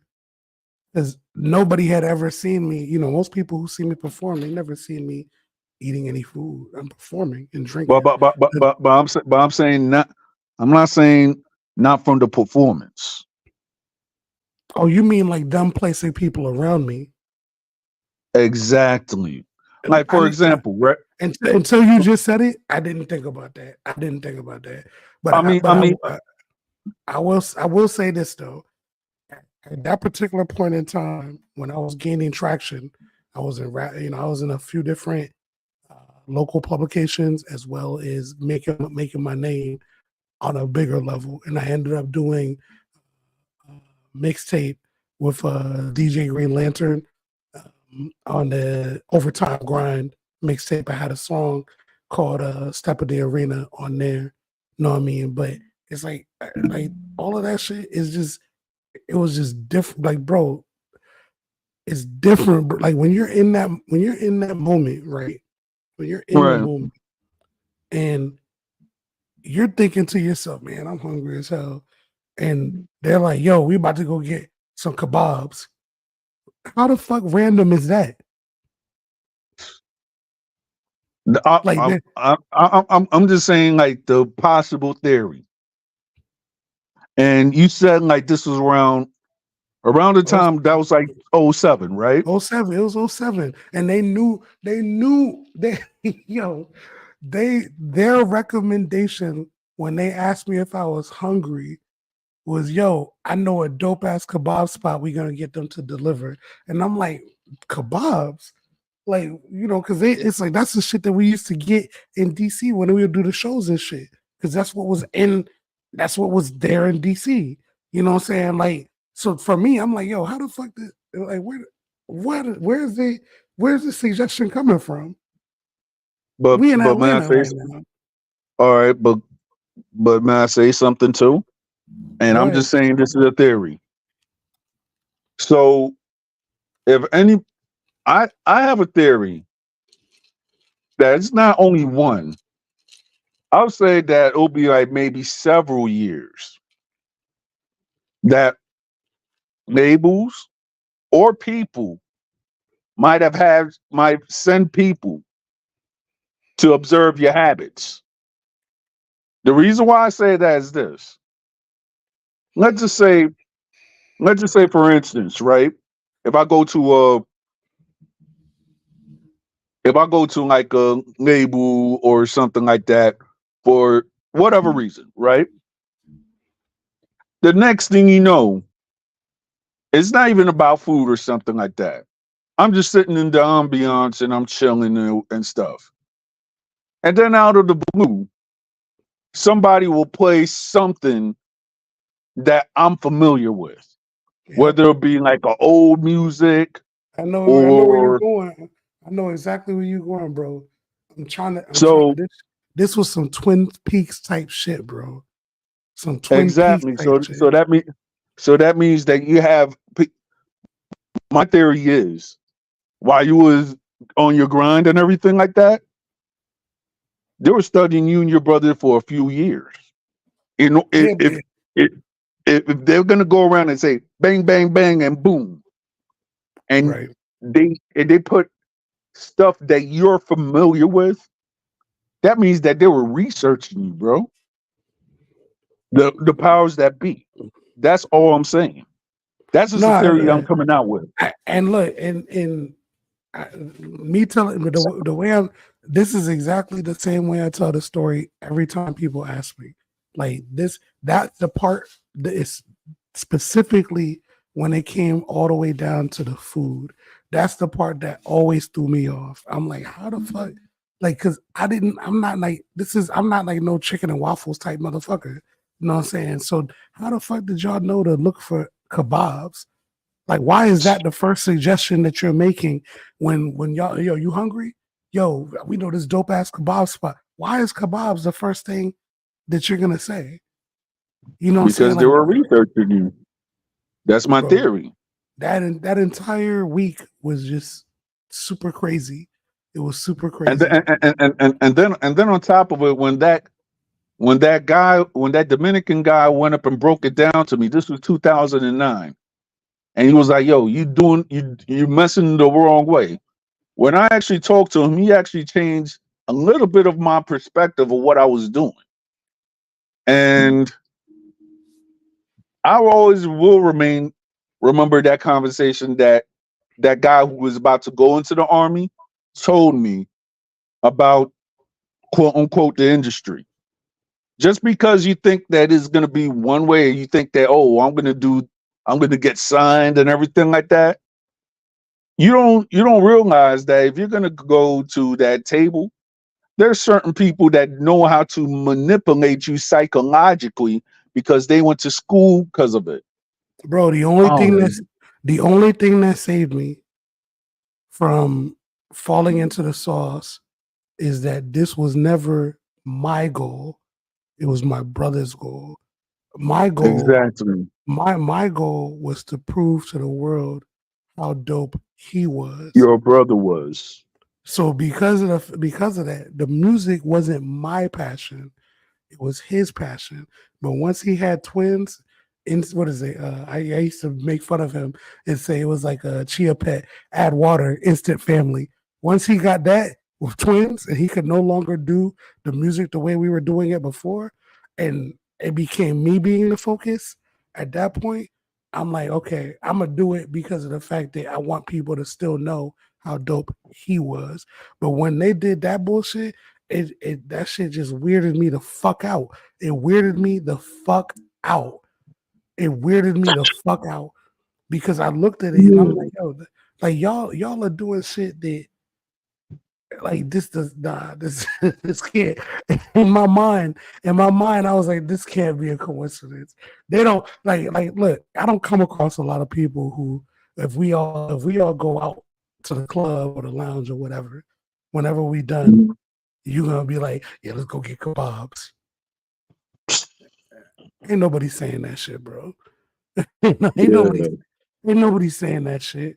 Like and it's like so to me, that whole thing, and I see you say it's Ibri Fatal. Irby Fatal. Irby Fatal. Okay, Irby Fatal. You're right. It probably was them trying to look at the stereotypes, but honestly, what stereotype would they have been following? I'm eccentric. So all right. All right. So one question I gotta ask you, and and I'm just saying, like when your brother was doing rap and everything like that, and I know in DC that they have a lot of people who follow Islam. So in your family, do you have anybody that followed Islam? I grew up as a 5%er. So if you're familiar with the 5% Nation of Yeah, God, I know. Yeah. I grew up as a 5%er.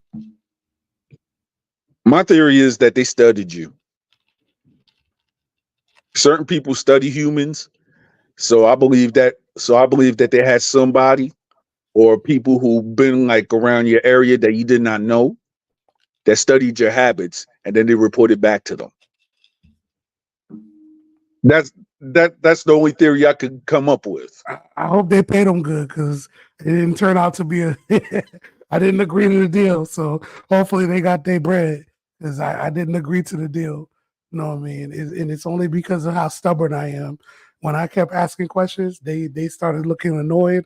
The more annoyed that they looked, the more questions I asked. And at that point, I was like, oh, let me go talk to the lawyer. They gave me an ultimatum, 24 hours. And at that point, by the time I left, I already knew I wasn't going to take it, but I wanted to talk to the lawyer anyway because I wanted to understand if this contract was standard. That's what I wanted to understand. Because Right. when I was there with them, it's them and their lawyers. I didn't have my lawyer present. Right. So once I was able to get around my own lawyer, that's when he tells me this is a 360 deal. And I'm like, what the fuck is a 360 deal? And then he explains to me what a 360 deal is. And that was something that was kind of new at that time because they weren't doing that to everybody yet. That was something that came again 2007. If you go back and look, when did 50 get his deal with Vitamin Water? It had to be like 05 or 06. It's because of him that people like me had to go through these 360 deals. But I don't got no issue. I'm not saying that to say I have an issue with 50. I don't got no issue with 50. Bangum Smurf. All right. Bangum Smurf is one of the homies. I love Bangum Smurf. You know what I mean? Yeah, so, shout out to him in Trinidad. Yeah, shout out Feed the Wolves. You know what I mean? And yeah. And shout out Domination also. Yo, free Domination. Hopefully he's back home by now. I don't know if he's back I hope home he is too. But yeah, like that type of shit.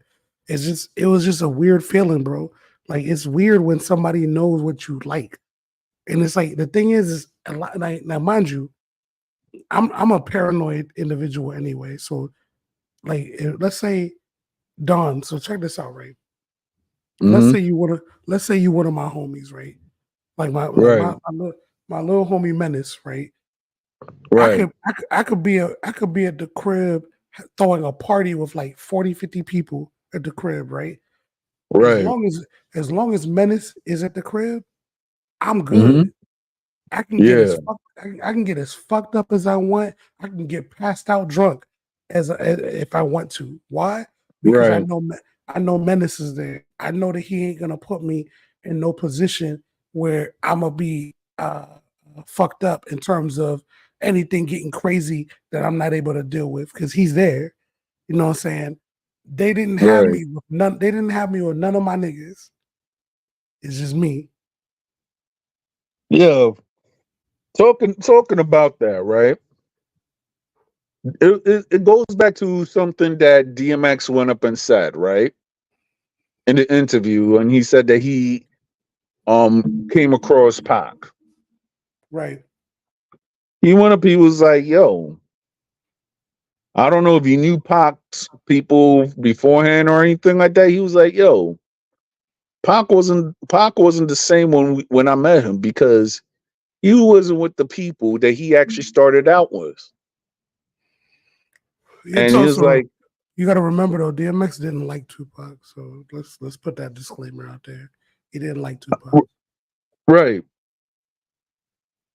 But the thing is though, what he actually said was was something that actually that when you actually talk about the people that you be with and everything like that versus people that you don't even know. Oh yeah, that's a fact. That's a fact. That's a one. Listen, Yeah. that's a 100% fact. And truth be told, of all the people, there's two people that I've met from the industry that I will to this day, I will argue somebody down to the death to say that these people were genuine motherfuckers. One is DMX. When I met DMX and he understood that I didn't want no fucking picture from him, we played pool. Shit was dope. Yeah. We played pool and took shots. The other person is somebody that you probably wouldn't expect. It was Rosa Acosta. Rosa OMG. Acosta. OMG. I Rosa, all right. My wife will kill me, but you I'm know just who that gonna is, say you that know who that is though. yeah, I'm gonna say that. I had Oh, an okay. ultimate crush on her. Bro, so look, my boy he used to promote the Lotus Lounge in DC, right? And Right. and I went there the day that Rosa Acosta was there, and he we in the VIP and shit.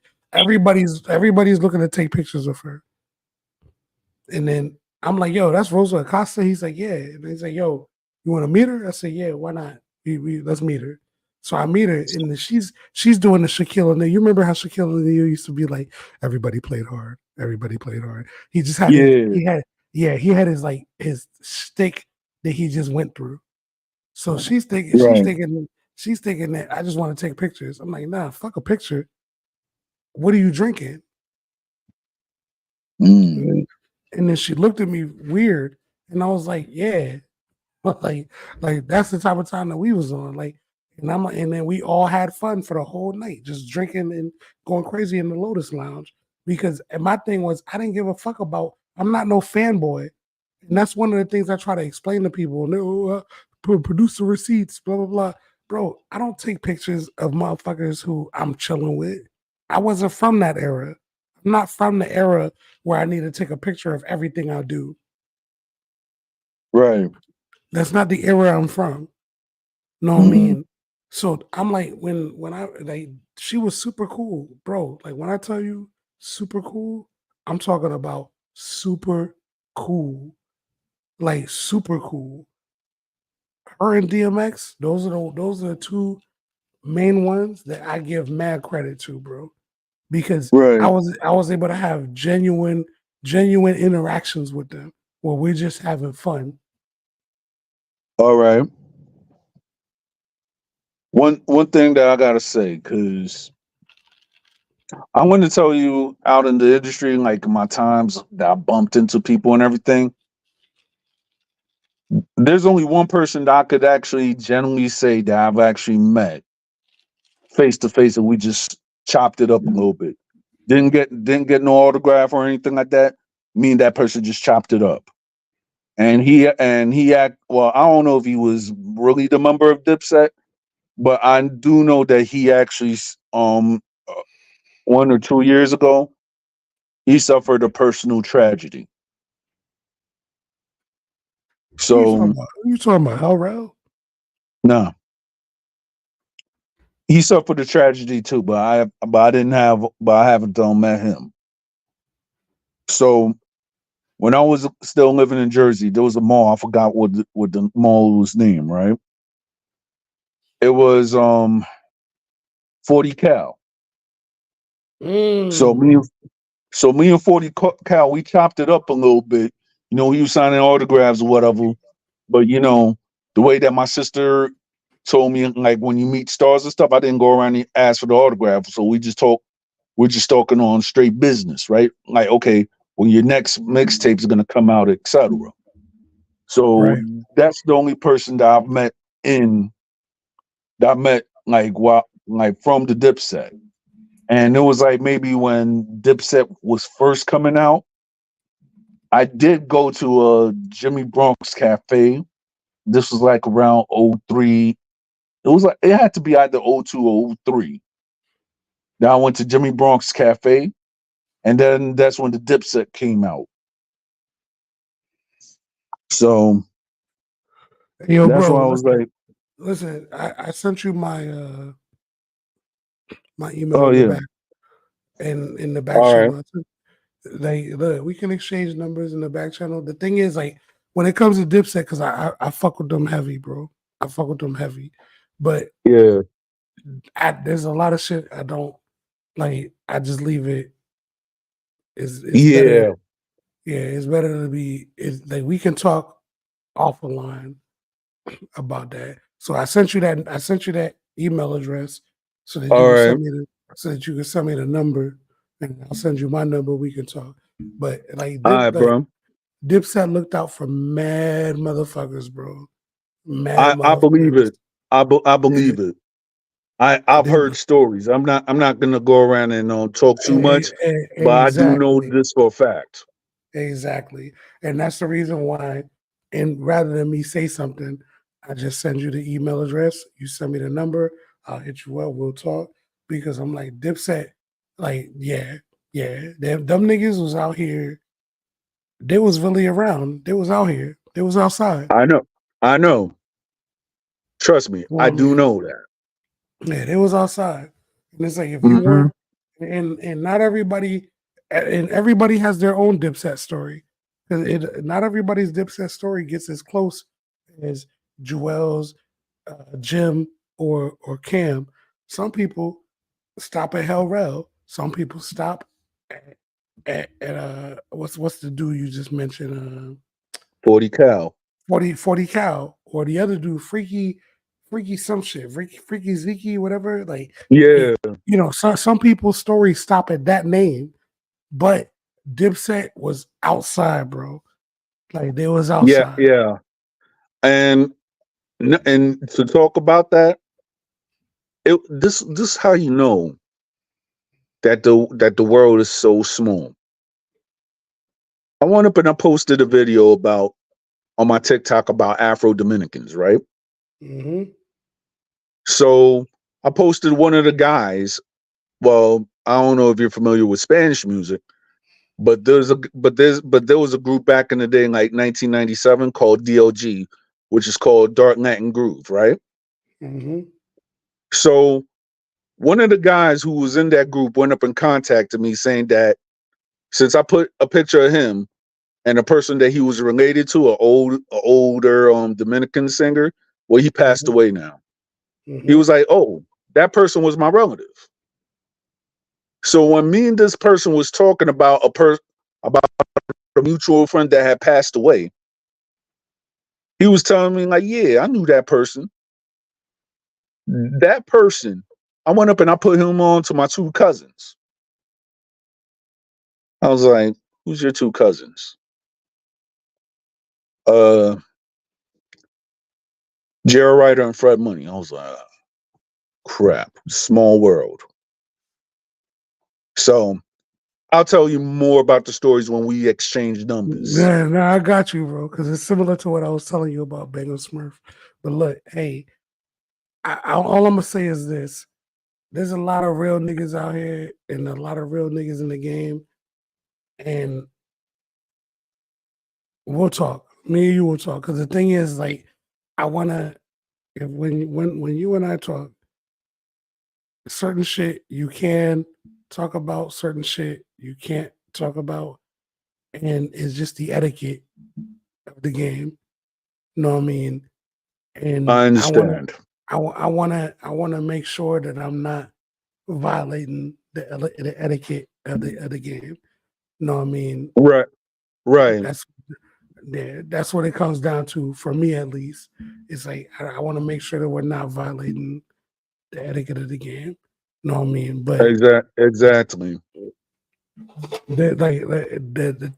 ultimately speaking, what I want people to understand from our conversation today, because I Yes, know I'm mad over time, and it's mainly because of the fact that you ignited some conversations in me that I haven't had in a long time. But look, I want to say this: I appreciate the platform that you gave to me to be able to let people know, fuck the record deal. You don't need a record deal. Like the listen, the entire internet is a record label. The entire internet. yeah, The question is, are you willing to do the work? Because if you're willing to do the work, it's all there for you. right, The problem that people are running into now isn't lack of talent, isn't lack of funding. It's all about the work. Are you willing to put in the work? And then make sure that the music sounds dope. Because if the music doesn't sound dope, don't nobody want to hear that shit. Like, man, yeah, that's the other thing. Like, we need to stop settling. Like, bro, remember when there used to be a time when people would spit three verses, right? Three right, verses was three verses was a song. In order for you to spit hmm, three verses, that means that your song needs to be at least 3 minutes and 15 seconds long. right, Nowadays, people don't even spit three verses; they only do two. So that means that the song is 2 minutes and 48 seconds or 2 minutes and 38 seconds long. Like, right, like, bro, if we're trying to reshape hip hop, if we're trying to reclaim hip hop, reclaim is the word I'm going to use. If we're trying to reclaim hip hop, we need to understand that hip hop was about two things: the words you were saying and the bars. The words you were saying and the yes, bars. And it's like, if you're not saying something and those 16 that you get allocated to be, listen, bro, we take it back like the bank foreclosure. So when we take it back, look, man, we take it back like foreclosure. So when you hear me, it's like you take it back to the days when East Coast rap was like acid on wax, dope ass beats and lyrics to match. Whether you were Big Willie or Silly or the king of your hood, like Gilly the Kid, like Billie Jean, reenacting the scene when the sidewalk lights up, like with every step that I take is so mean. mm, Like, like baking soda and water, you cook it up to order and spread it on CDs, serve it out to the fiends. hmm, I spit rapping like an HK. Switch the flow up accordingly. You flow lazy mm, though. That's why you boring me.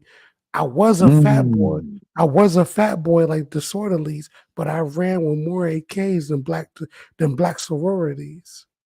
Ooh, That's the haha. I ran with more AKs than black sororities. You know what I mean? There's no more involving me. It's my time now. That's why the fans want more of me. Christ is black, the George Patton of rap. When I attack, it's like storming the beaches of Normandy. Ooh. Every punchline is like Roy Jones in his prime. Hear Mhm. every punchline is like Roy Jones in his prime. Hear the Holocaust happen every single line, black and ugly as ever. That's Biggie's line, but mine is if you see me with a chick, she's gonna be a dime. I'm a cannibal with a mechanical mandible and well-oiled machine. I managed to, knowing the damage you from the start. No, I mean, play the part that's all brave heart. Until no, my bad.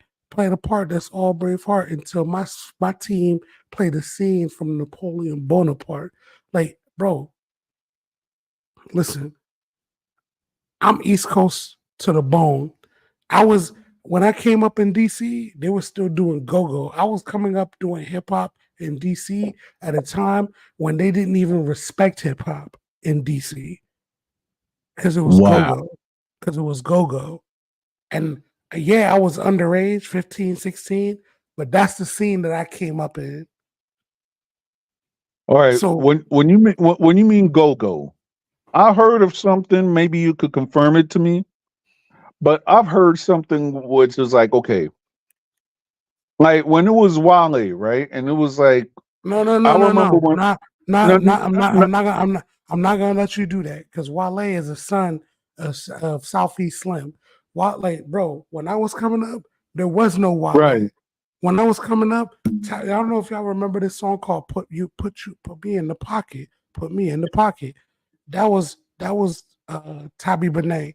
Tabby Benet had to leave DC and go down to Florida in college and get recognition in Florida before he came back to DC to get love for the same song.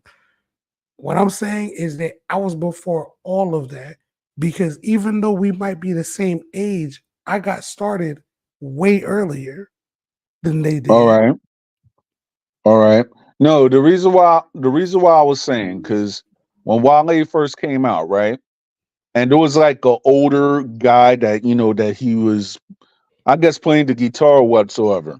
No, you Now talking about my ex, DJ Alizé, DJ Alizé. That's who put right, Wale on. right. So when he was actually talking about, I guess, that or whatsoever, that was like, okay, that's when I first heard of Wale. I didn't know what anything was.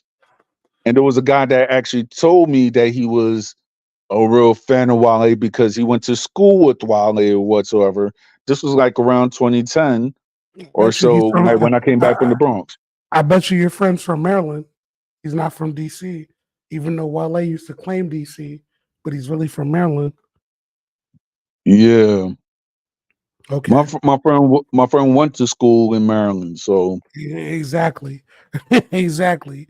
That's what I'm saying. Wale, he claims DC, but he claims DC because of DJ Alizé, but he's really from right. Maryland. He's really from Maryland. Now, Southeast Slim, the group that he used to be in, it was him, Southeast Slim, and this chick. I can't remember her name.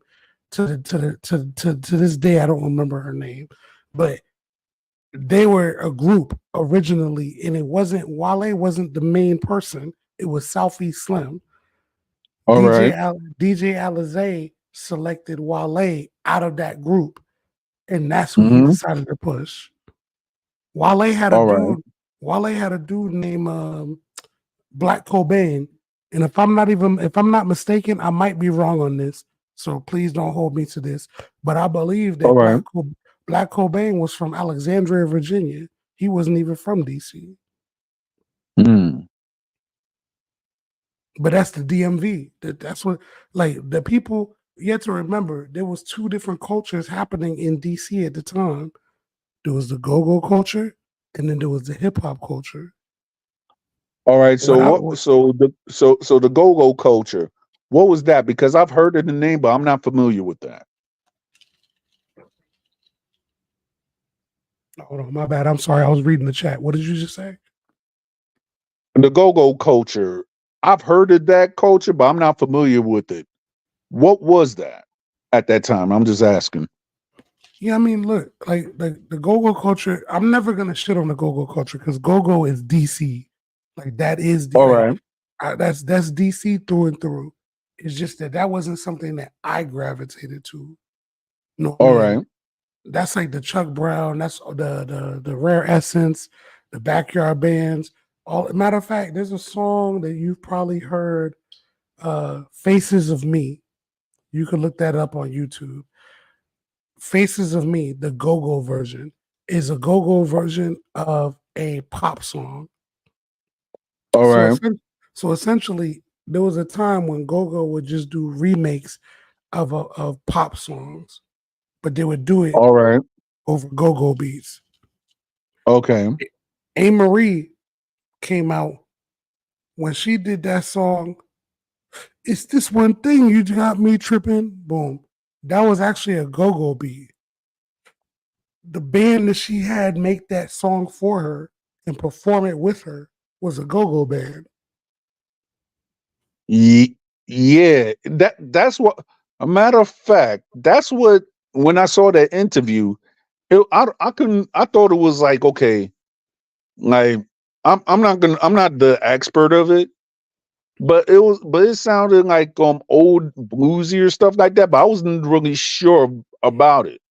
But this is like the first interview I've seen about Wale. And now that you actually described to me the A Marie band and stuff, it now that I was listening to the interview with Wale, it kind of actually sound like that style of And music. DJ Alizé is the reason why the hip hop world really started to understand and hear go go.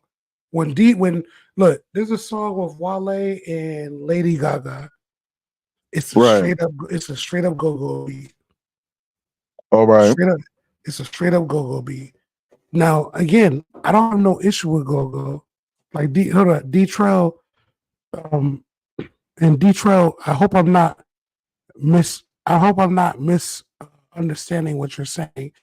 You're saying that the Nike boots was lit in Jersey before DC, but uh no, you said before DC cut the propaganda out, club music. So D Trail, are you saying that Wale and Emery didn't make the go-go rhythms famous? Is that what you're saying, D Trail, in the chat? I just want to get clarification.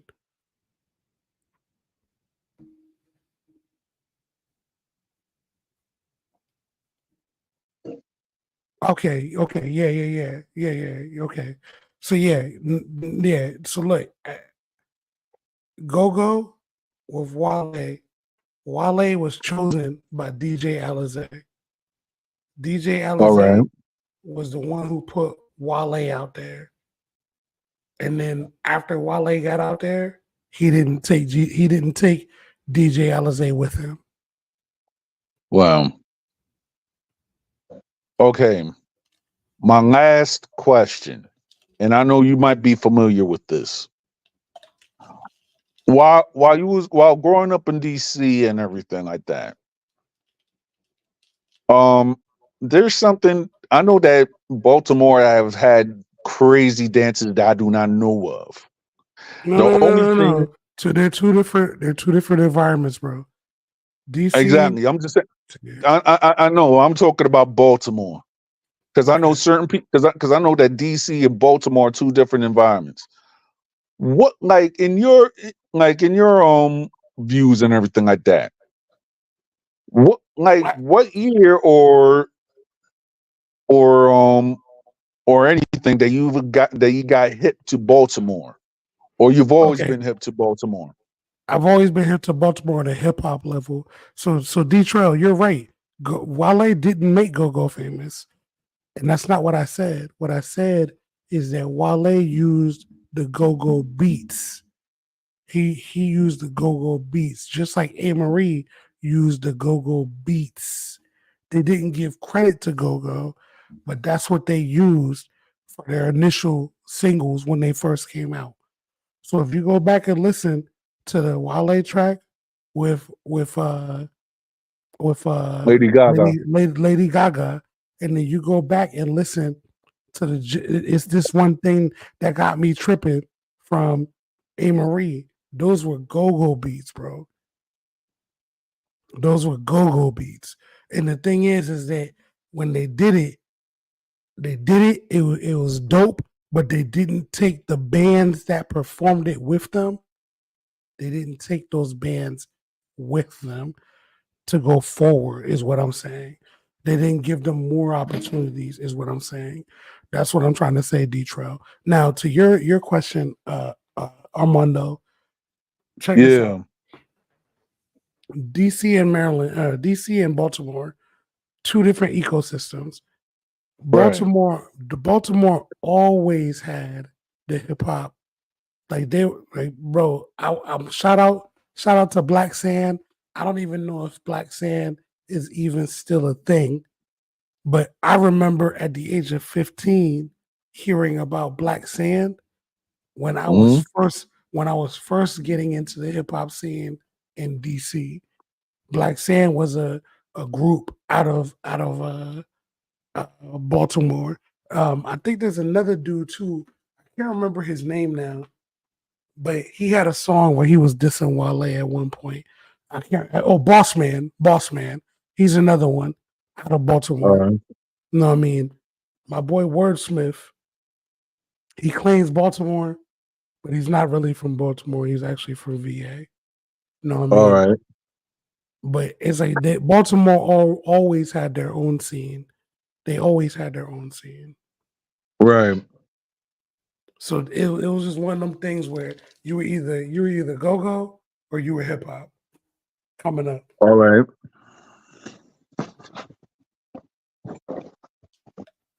We gotta wrap it up though, because I gotta jump over to another joint. So I hear you. So one thing I gotta say, Christ is Black, you're always welcome here. You actually shed a new perspective into certain stuff that I had never thought of, that you now just giving me something to think about. And I've actually enjoyed this chat. go independent. You're welcome anytime.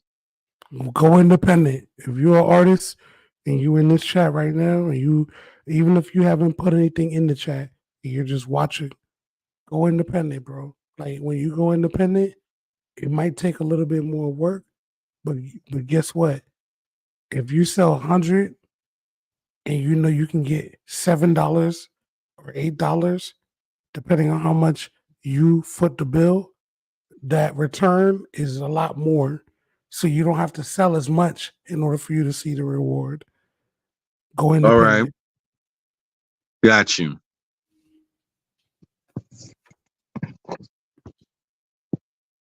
Well, this wraps it up. And it is a pleasure that you came to my platform. Christ is Black. You're welcome anytime.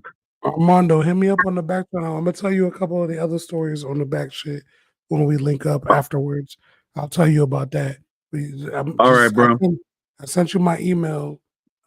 Send me your number. I'm gonna call you. We could talk about that, and then we can decide whether or not you want to do something about those particular topics. It's just right now I don't want to speak on them just yet. Got you.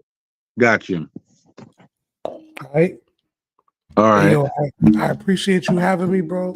Thank you so much. You've been like, bro, if anybody who came here off the strength of whatever live that you saw this off of, make sure you subscribe. Don't mean Don Armando. Get on here. Don Armando Robales. I got to make sure I pronounce it right. Robales. Robles. Oh, Robles? Yeah. Hold on, where you from? Where you from?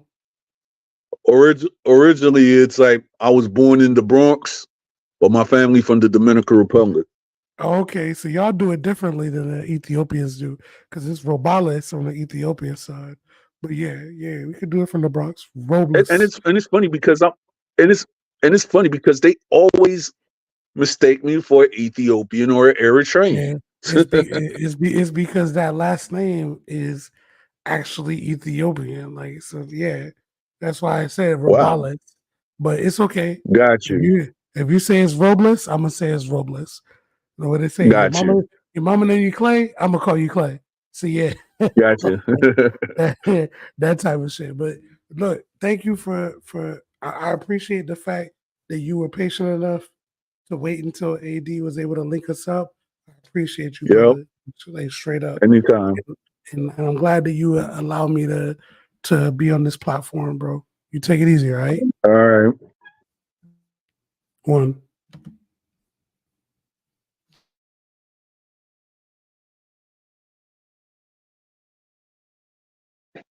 Well, that's all, folks. It was that interview. It was very informative. So, peace out and everything. Yeah. Um that'll be for another interview, Zach, but it was just like a mainly me and him interview, Zach. But you and I we're gonna do something later tomorrow. So I'll holler at you. And for anybody that watched it, please like and subscribe. One.